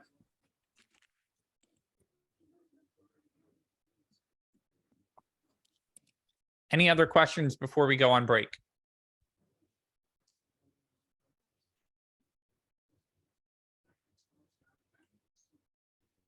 Okay, go on break. See you guys at 7:30. Welcome back, everyone. Everyone a minute to filter back in and we will dive right back in. Before you do, I missed can you just show me your beekeeper code? We haven't run any code in Beekeeper. Oh, We used the code from yesterday. So this query for the create table insert and select, all of that's from yesterday. We didn't actually run any of this. okay. Do you need help?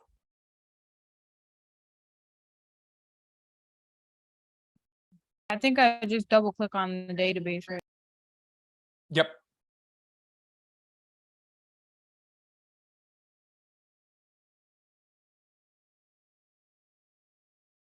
Okay, so where we're gonna get started is two little minor and oh, go ahead.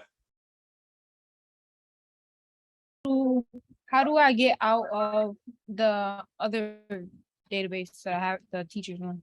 Do I just exit out of the whole No, thing? up here. You change that to chat. Okay, thank Okay, so two little minor annoyances that I want to fix before we move on. One, when I send a new message here and I type in test and hit send, test should go away. And I should scroll down automatically to see this test message. So one's easy enough to fix.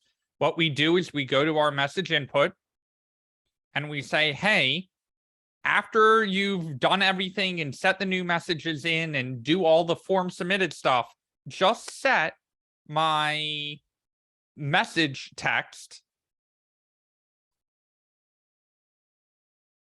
to an empty string. Just clear out whatever's in message text. Where's message text? Oh, that's coming from my state. Where's the state tied to? Oh, that's tied to my input message text. So if we set message text back to this empty string and we now send a message ABC and hit send, you notice my ABC disappeared. But now we've got this annoying thing of we've got to scroll down in order to see our message. So we can fix that as well. What we're going to do is we are going to say, hey, window. Window is like the built-in JavaScript keyword. You want to scroll to, and what we want to scroll to is 0, which is the horizontal coordinate. And then we want to scroll to the document.body.scroll height. and we come over here, we set ABC, we hit send, and nothing happened. Well, that's because our document body scroll height isn't the height of the whole page. It's actually the height of this container that we want to get to scroll down. So what we do is instead of using document body scroll height, we instead say, hey, messages list, you are going to now get an messages list. You already have an ID of messages. So what we're going to do is we're going to document .get element by ID messages. And then based off of that scroll height, that's what we want to scroll down to. So I'm going to save. I come over here, I refresh, I type in ABC, I hit send, and it doesn't work. Okay, that one I actually thought would. So you're going to see a little live debugging here. I wonder if the problem is that we're scrolling the window instead of scrolling this little div. So let's try this. Let's copy this element and we're going to say const messages div equals that. And then messages div scroll to your scroll height. Test, send. Okay. So I had to modify it a little bit here. What I did is I said, get the element by ID messages. That is coming from the ID messages list right here. And after we've sent the message and cleared out the message text, go to the messages div that we just got by the ID right here and scroll to 0. That's the horizontal left and right. We have no horizontal scroll, so we don't need to do anything. But then go back to the messages div and get the scroll height. What's the scroll height? That's literally the number of pixels in here. So what happens now is that I'm in here and I send test and I hit send and it scrolls me down to that test message so I can see it. So 2 things we did: set message text, get element by ID. Hey, get that div, scroll down to 0, horizontal, left, right, doesn't matter. And then the Y coordinate, the vertical, we want to scroll down to the height of that entire container. So basically scroll down to the bottom of it. Any questions on either of those?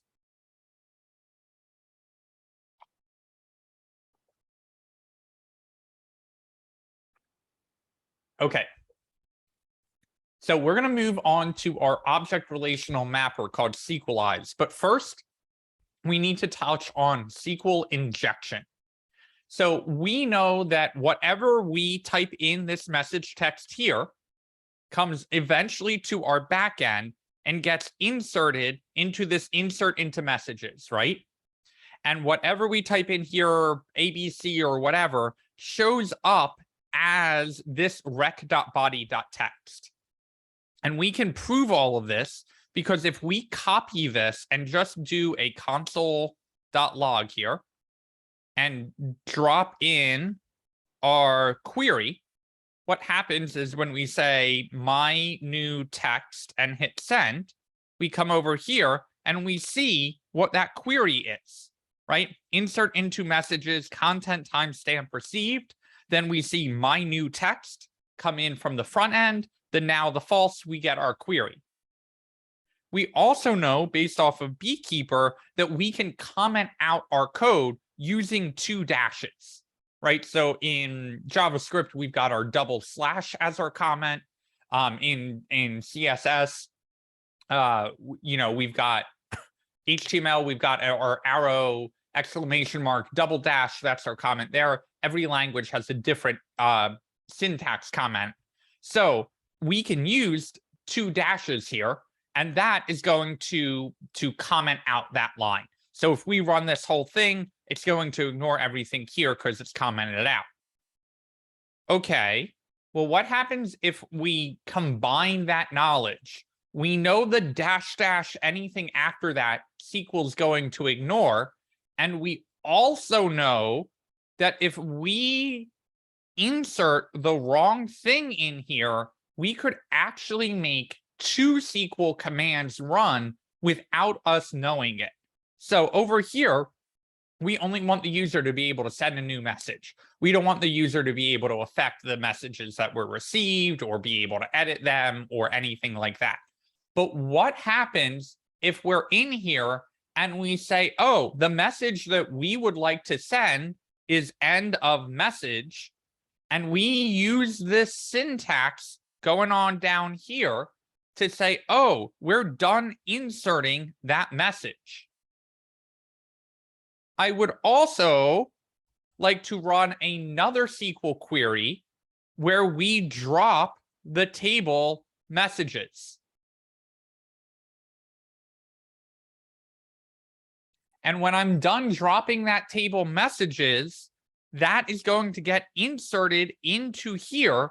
And now it closes the quote and has that now false and all of that stuff down there.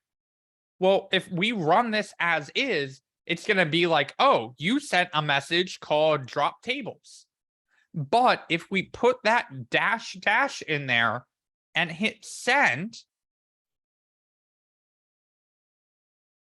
we get an app crashed. And so we look here, we got our insert into messages, content values, insert into messages, end of message, drop table messages, dash dash, ignore everything else going on here. Okay. That's not good. I just ran 2 SQL commands. I inserted into messages and the user just put in drop tables. And if I go over to my beekeeper and refresh here,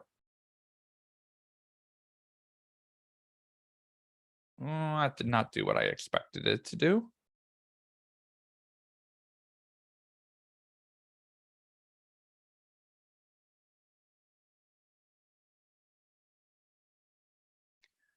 What could happen here is if I were a little bit more clever, I would have to do here. Let me modify this.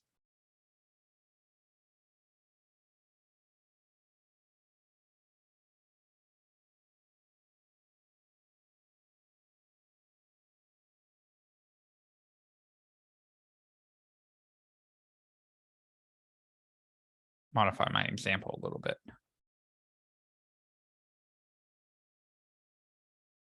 Okay, now we go over to Beekeeper and we refresh. Where's our messages table?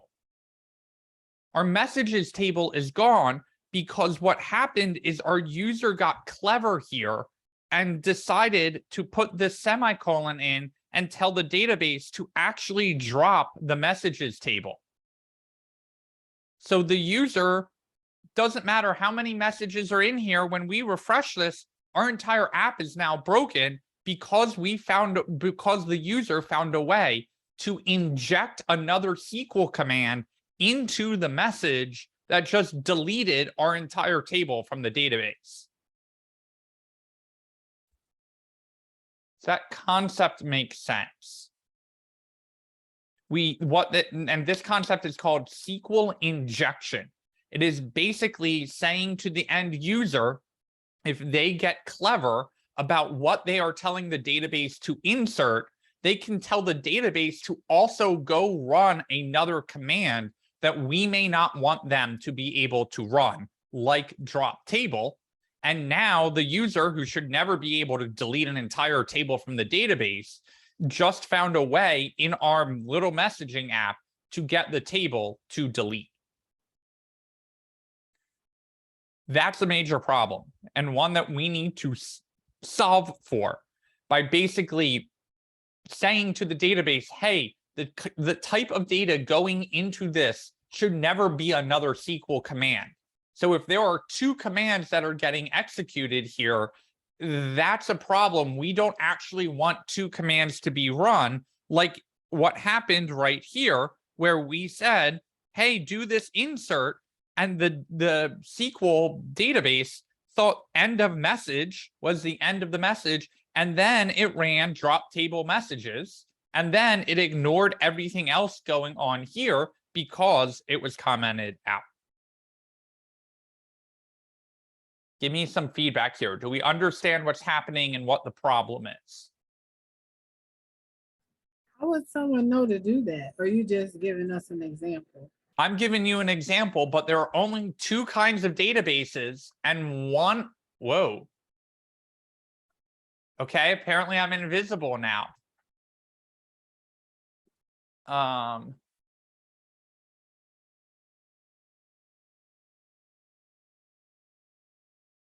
I don't know what just happened.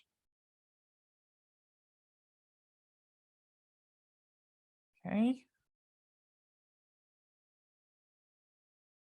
To the backup camera. Okay, sorry about that. So how would they know to do that? Because most databases use SQL, and SQL is a standardized query language. And so they think, oh, I'm in a messaging app. Most databases that have messaging are also going to have a table called messages, or maybe they've got a table called users. So what I can do is try and type in this drop table command with 2 dashes at the end of it. And man, if they aren't checking for SQL injection, I could really screw this app up by deleting things in their database without them even realizing that I could delete that.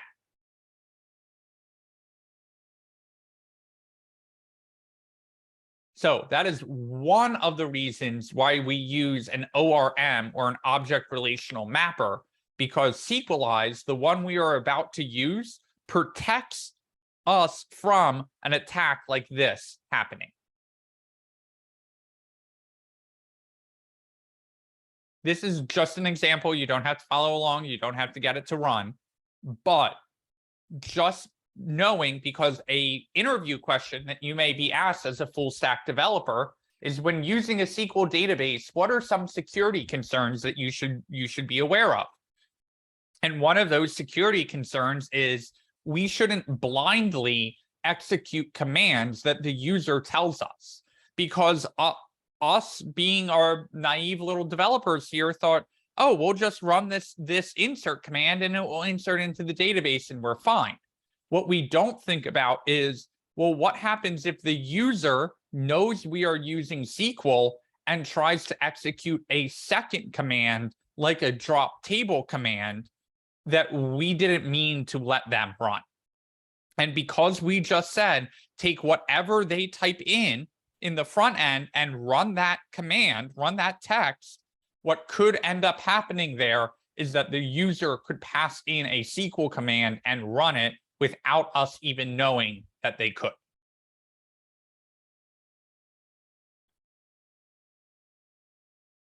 Okay. With all of that said, we are going to switch over to using Sqlize, and Sqlize is going to allow us to not have to write all of these SQL commands, right? Because all the SQL in our JavaScript, wouldn't it be nice if we could just take an object and say, hey, database, go shove this object in? And wouldn't it be nice if we could say, hey, database, we're looking for things. Here's the object that's going to build our query. Wouldn't it be nice if all of that could come back? Wouldn't it be nice if we could just write our backend code using JavaScript objects and not have to write SQL around the data that we are trying to insert? And that is what Sqlize does for us, is it maps our objects that we're passing into the database to SQL and executes that SQL in the background. Then when we pull the data back out of the database, it runs the SQL and says, oh, you would like this to show up as an object. Here is your object for you. And if you update that object and call the save command, that data will automatically run the SQL and update in the database for you. So we're going to dive into a little bit of Sqlize tonight. We won't get through all of it, but as with most things, there is some setup involved. So I'm actually going to split out our folders here, because this code is kind of functional, right? And so what we want to do is switch over to we're going to duplicate this project again, But what we're gonna do is just separate that out. So we've got two separate code bases that we're working with here. Because Sqlize is going to replace the entire need for PG. Okay, so to get started, and this is when you can start following along again. In Finder, I'm going to go to desktop, my code, week 17, day 2, and the chat backend. The front end I'm going to leave alone. The back end, I'm going to right click duplicate, and I'm going to give it a minute. And instead of calling it chat backend copy, I'm going to call it chat backend Sqlize. Sqlize. I'm then going to take my chat backend Sqlize that I duplicated from my chat backend folder, and I am going to drag it into VS Code. VS Code is going to pop that open, and then I am going to open my integrated terminal. And I am going to, before I npm run start, I'm going to npm install Sqlize. I'm going to give that a minute. That should install. And then I am going to npm run start. And that should get our API running. I'm going to stop there and poll.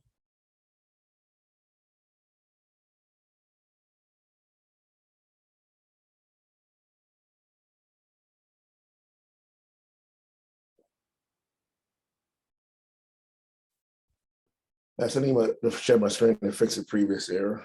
Yep, go for it.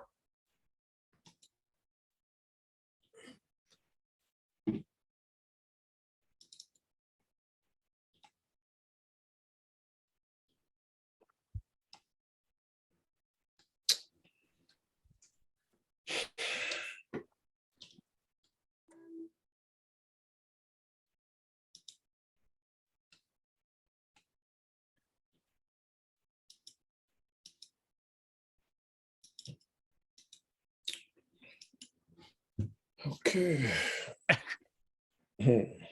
I got one as well. I'm trying to work on. I think it'd probably be simple.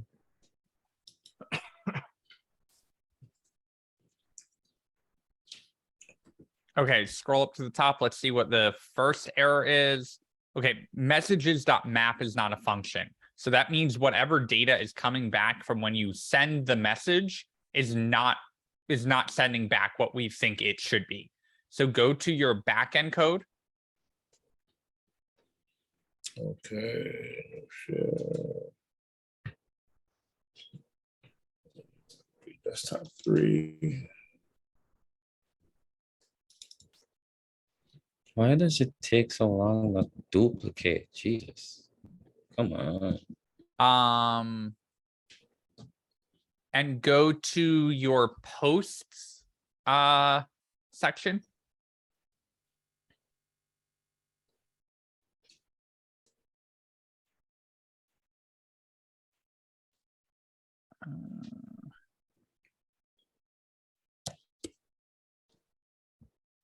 All right, you've officially confused me. Okay. I don't see anything wrong there. Go to your front end code.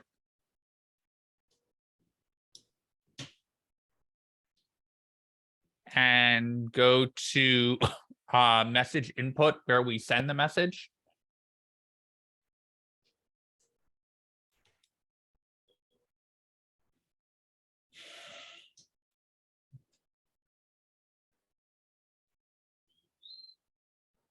And throw between line 21 and 22, throw a console.log data.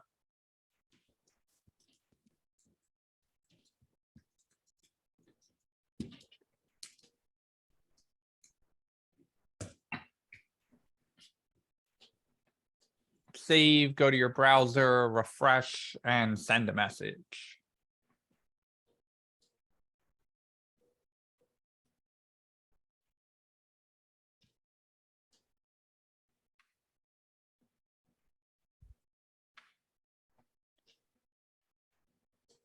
Take forever. Gee. Same thing. So share that screen with me just so I can see what's coming out of that console log. Scroll up. And we have our messages array 8. And if we click on that, we can see, if you click into messages, you've got all of the data there that we expect from the database. So that means we are at least getting things back from the database. So we know the problem is somewhere in the front end after those messages come back of getting it into the state. So share your front end code again with me. Sorry, this should be the last switch we have to make.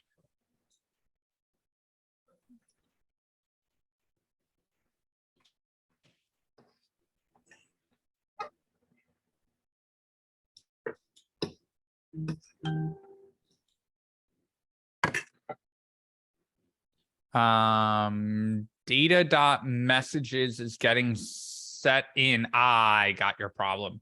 This shouldn't be set messages is setting all of the messages for the message list, right? But what we want to do is we want to clear the text input, not all the messages. The point is that when you hit the send button, what we set to the empty string is the input that you're typing into, not the history of all of the messages. So if you scroll up a little bit, we say set message text. Message text is actually our input. So that's where we want to set message text instead of set messages. Okay, thank you.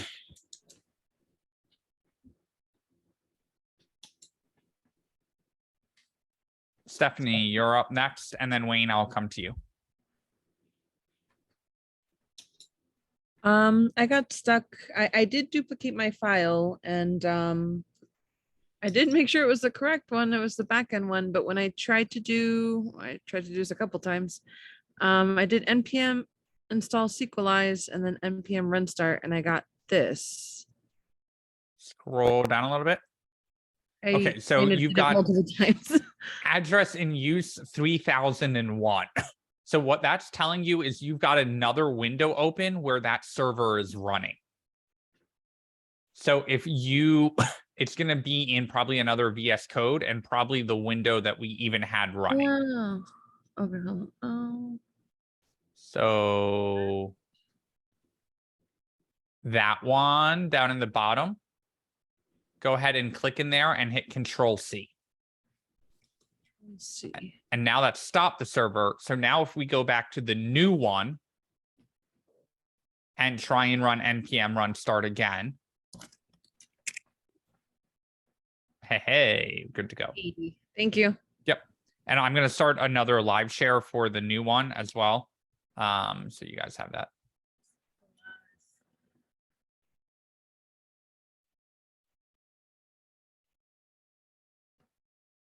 So Max, at this point, where should we be? You should literally just have your new copy of the backend folder open and have Sqlize installed with npm install Sqlize and then npm run start for the new backend folder. So Okay. should I close the old backend? Close the old backend before you npm run start on the new backend. Okay.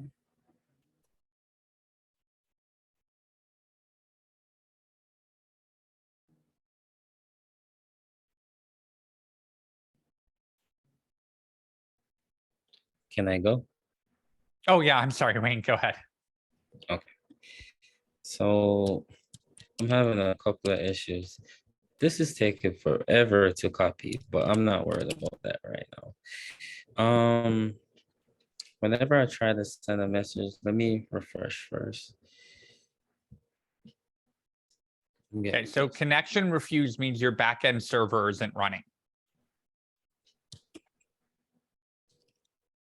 It was. So you've got a crash there, and if you scroll up, it's going to tell you why. It's going to say column timestamp of relations messages doesn't exist. So you would need to go to your, oh, you've got a timestamp.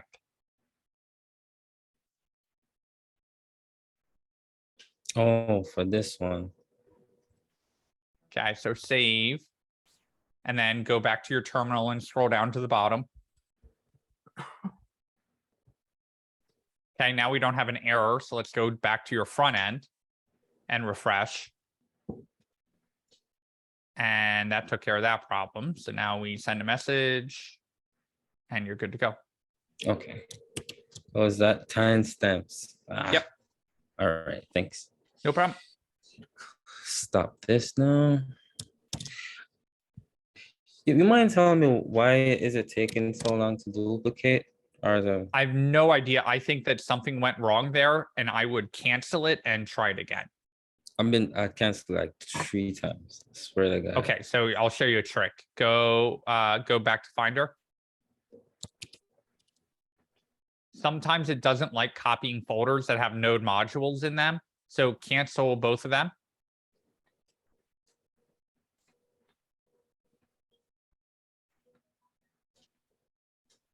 And open your chat backend folder. Go ahead and delete node modules out completely.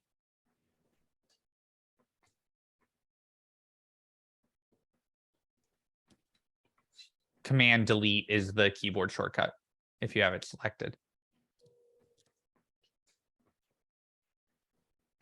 See, Okay, so I think the whole problem here is that you've got your files in iCloud Drive. And iCloud Drive is trying to sync all of your programming files as you're trying to work on them. And that's what's causing all of these problems. So I never recommend files that you're actively working with, because node modules is literally hundreds of thousands of small JavaScript files. And iCloud literally just can't keep up with syncing all of them. iCloud was really meant to, and Dropbox and Google Drive and all of them were set up to sync like little basic Word files. And because we have so many thousands of node module lines and files, it's causing problems when you're trying to like duplicate them. So ideally, you would take your entire My Code folder and move it outside of iCloud Drive, and that would probably fix the problems. But that whole, like, you can't even delete the folder is because iCloud Drive is syncing in the background.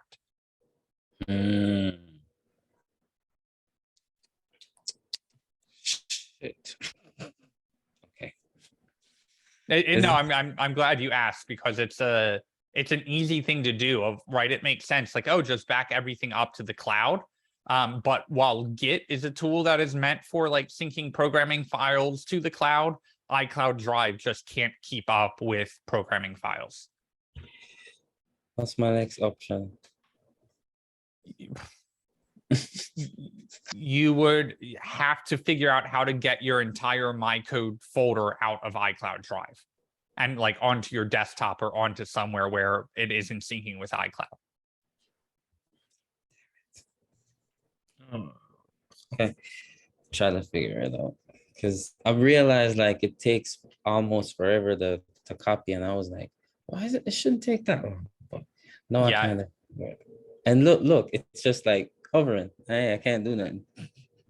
Yep. You You might. it. Yep. And then try and delete chat backend copy.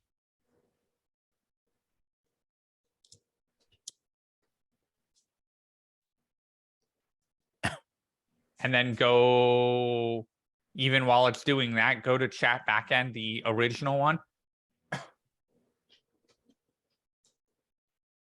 Yeah, you're going to have to reboot your computer. And hopefully then if you delete your node modules quick enough, I think if you get your node modules deleted, you'll be able to move things out of the iCloud Drive folder. Okay, I'll try that real quick.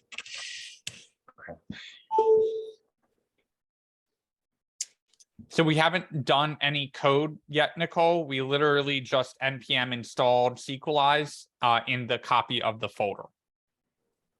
So this code looks identical. All we did is npm install Sqlize and npm run start. Okay.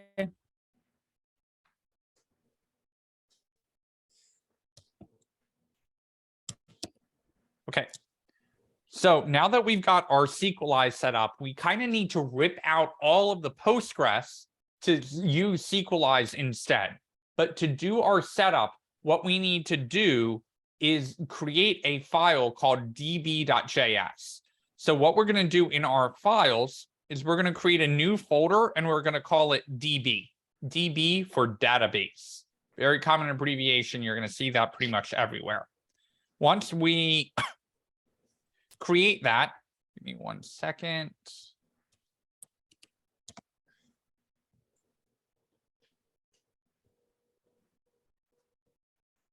We are also going to create a file within there called db.js. So we created a folder called db, and then inside the folder called db, we also created a file called db.js. So from within here, we're going to do some setup. We're going to... I'm sorry, Yeah. Max. How do you create a file within a file? I created a folder first Oh, okay. called db, the new folder icons up here. And then I clicked new file and created db.js. And if that db.js doesn't disappear when you like collapse the folder, you can just drag and drop it to be in that folder. Great. Thank you.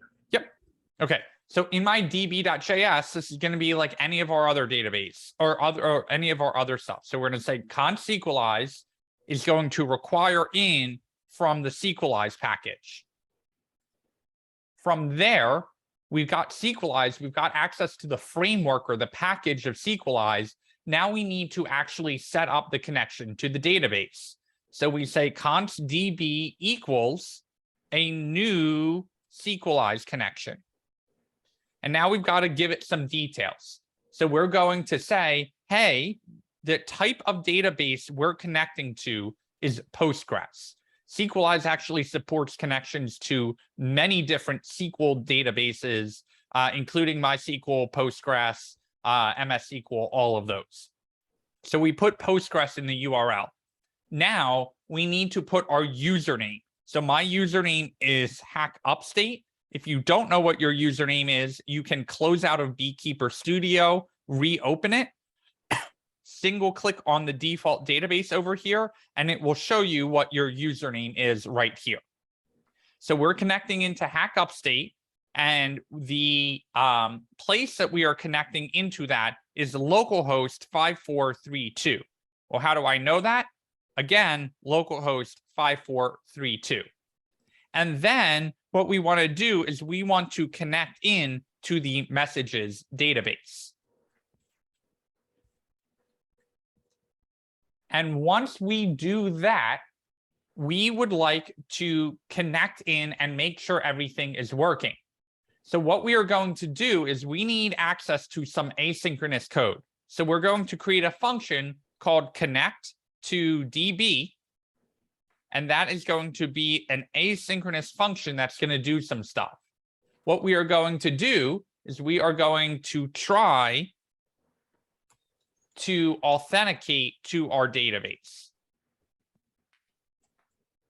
And if that doesn't cause any problems, we must have connected successfully.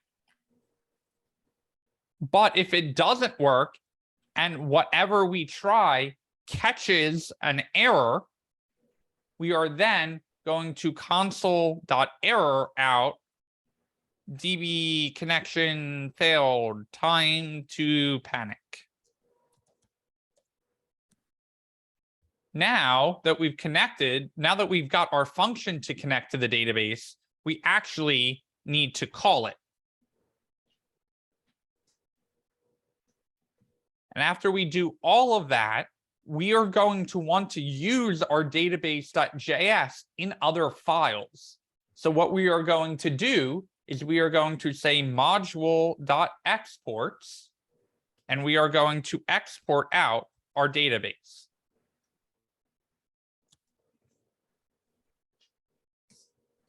I know that was a lot, read through the code. Let me know if you have any questions.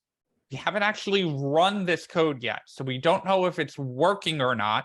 And if you notice in our console, we don't have a connected successfully or a connection failed. None of that is down here. Does anyone know why?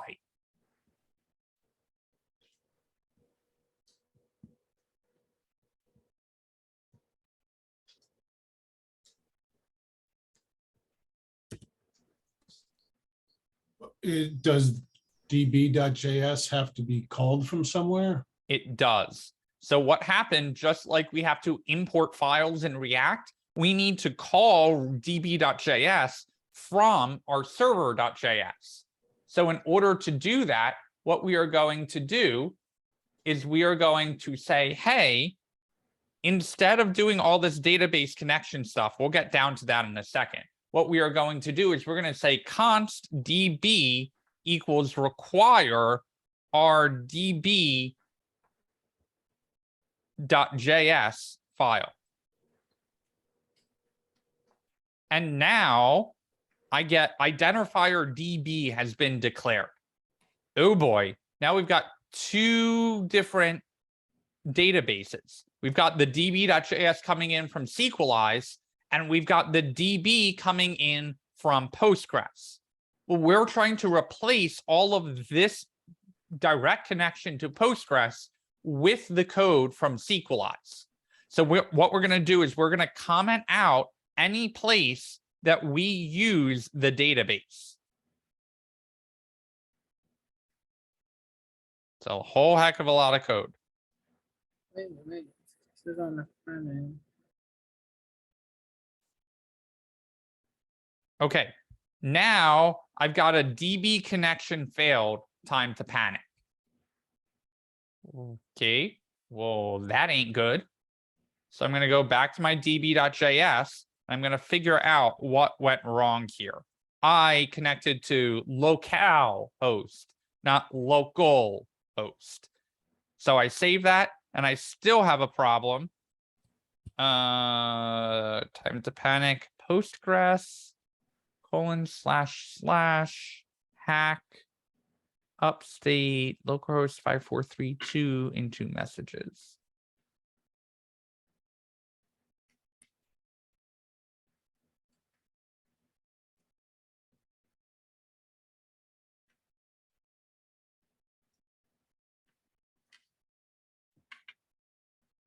Database messages does not exist is my error. So if I go over into my Beekeeper Studio and I look at the name of my database, it actually wasn't messages. The name of my database was chat. So up here, instead of messages, I should have put chat. So now, once I get my connection string correct, once Sqlize knows where to actually look, we get connected successfully down here. Okay, let me recap all of this really quickly. And believe it or not, I'm actually going to let you out of here a little bit early tonight. So we created db.js. We created a folder called db. And within that folder, we created a new file called db.js. We then pulled Sqlize in from npm. Once we have access to Sqlize and npm, we've got to tell Sqlize what database to connect to. So we say connect to a Postgres database with the username hack upstate. The host or the URL is going to be localhost, our own computer. The port is 5432. That is where Postgres is serving itself. And chat is the name of the database. Once we pass that into Sqlize, now we've got our database here. We need to now connect to that. We've told it where it is. Now we need to tell it to actually use that. But in order to do that, we've got some async code. So we create a function called connect to database. We tell it it's asynchronous. And what we do is we tell it to try and authenticate with the database. If it does successfully authenticate, then we say connected successfully. If it doesn't, it will throw an error that we will catch, show the error, and also error out, connection failed, we're in bad shape. If the authentication works, we get connected successfully. If something goes wrong here, we immediately go down to this catch and we try and figure out what went wrong. Okay, now we put connect to DB in a function, we need to call it. And finally, we export out the database so that we can import it in other files. Okay, after we do all of that, none of this code runs because we have to go over to our server.js and add in this line here, which says require, and we're passing in a file path. So it knows we're not requiring an NPM module, we're requiring in part of our own code. We're importing in that DB file. So we say DB, and we put a slash at the end because it's in the folder called DB. And then we put in db.js, that's the name of the file here, and we get access to this DB that we exported from right here. And if your connection string is right here, that means you should get a connected successfully, and you should even see us selecting 1+1 as a result. If you can see all of that, you are done. And instead of voting in the poll, you can GTFO.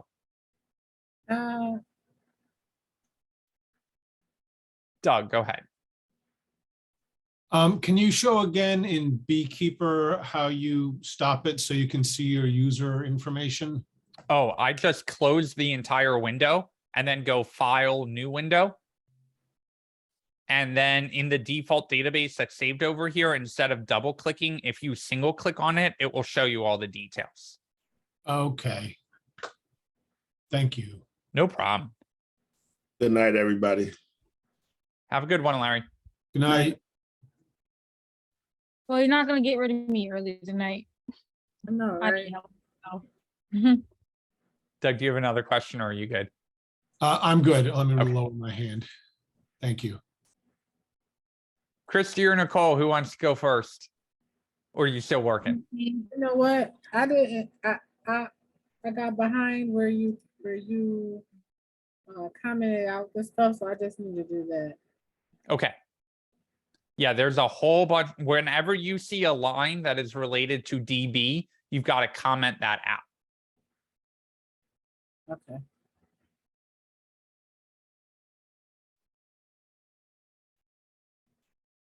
Nicole, whenever you're ready, just let me know. Yeah, That's kind of where I'm at. Okay. Yeah. Yeah, just use the live share as your reference to see what I commented out. I know I went really quick there, but once you catch up there, you should be good.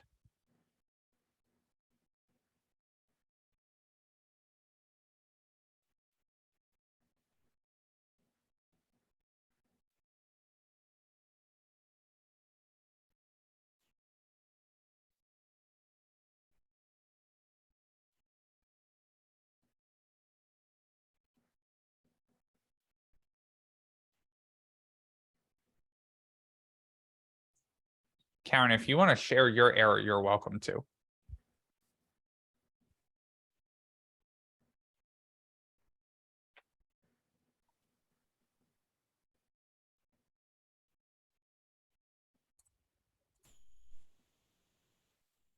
So mine is gonna be from. Oh, well, you kind of need to stop sharing so that I can share. Oh, that might help.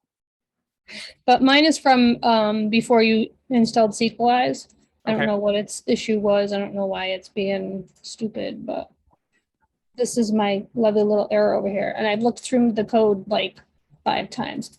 Your And backend server isn't running. I know, but I don't know where this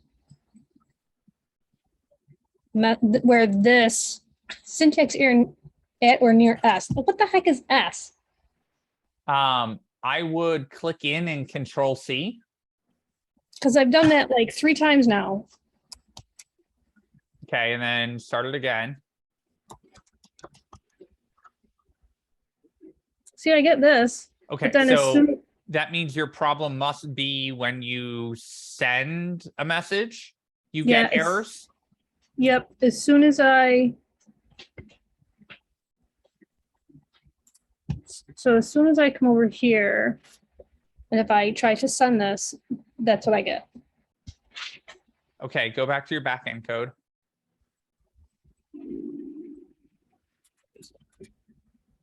Scroll up in the terminal. Keep going. Is there something above it, please? Just Nope. this. Okay, go to your post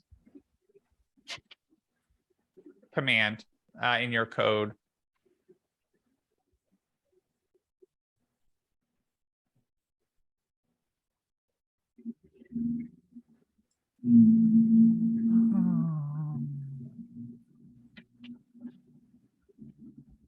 You're missing a semicolon at the end of 35 before the backtick.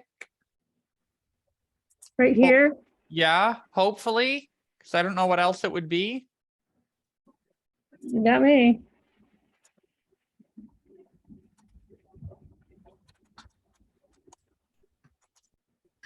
Oh, it's because your message has a quote in it. Really? That's why? I could have used that as an example instead of a fucking SQL injection, but no, instead I did SQL injection. So, mother fracker. Okay. Wayne, you're up next, and then Nicole, I'm coming to you. There is a way to fix that though, right? Yeah, it's called using Sqlize. Okay, I'll get to those. I'll get to that step later. I mean, yes, you could escape it out with a replace regex, but Sqlize is the much better long-term answer for a magnitude of reasons. Well, I was gonna say regex takes a ton of.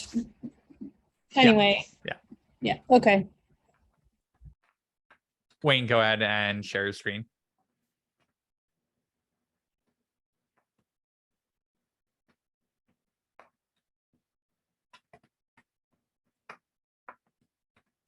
You're muted, but I feel like if you unmute right now, it's just going to be a torrent of curse words around your computer. Yeah, I restarted and it's still giving me a shitty time. Okay, so you're in the right spot in system preferences. Just disable iCloud Drive for right now. So if you scroll down or scroll up, yeah, just uncheck. Oh, no, Drive, not Mail. So yeah, well, Keep a copy, keep a copy. I was gonna remove all of that because I'm like, get away from me. Okay, so stop updating and turn off. Turn off. Now let it sit and think about what it's done wrong in life. It's messing with me big time. Can't do anything. I literally missed the whole database part because nothing's responding. That may actually take a couple minutes. I'm gonna go help Nicole and then I'll come back to you. All right. But just let it sit. Don't try and do anything else. Like just leave system preferences up and just let it try and turn off. All right. 'Cause I am like, Nicole, go ahead.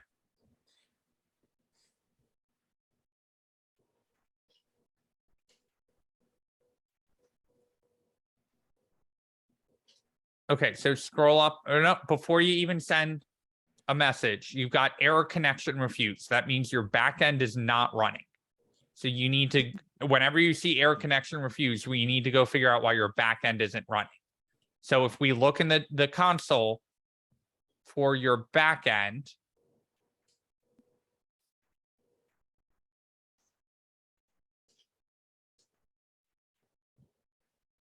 This one. This one is okay, back. show me your terminal there. Well, okay, it's over there. So you're just, well, that's your Sqlize one. So just do your npm run start. Oh. Now, we haven't done all the work to get our front end connected to our back end, but we do have a DB connection failed. So we've got to fix that. So go to your db.js. And this shouldn't be hack up state. That should be your username. Okay.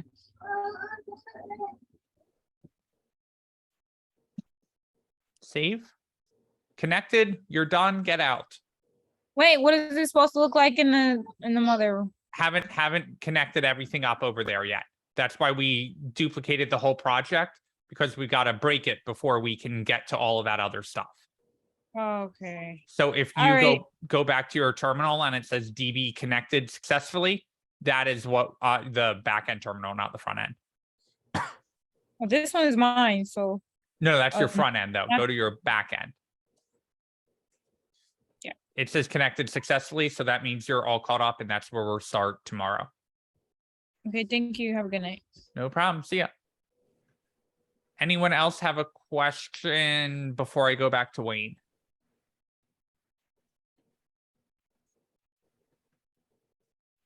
All right. Wayne, how you making out?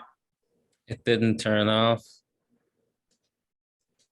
All right. I would say give it like 5 more minutes because it's trying to sync all those. Go ahead and share your screen. Let's see if I can play some tricks to make it work.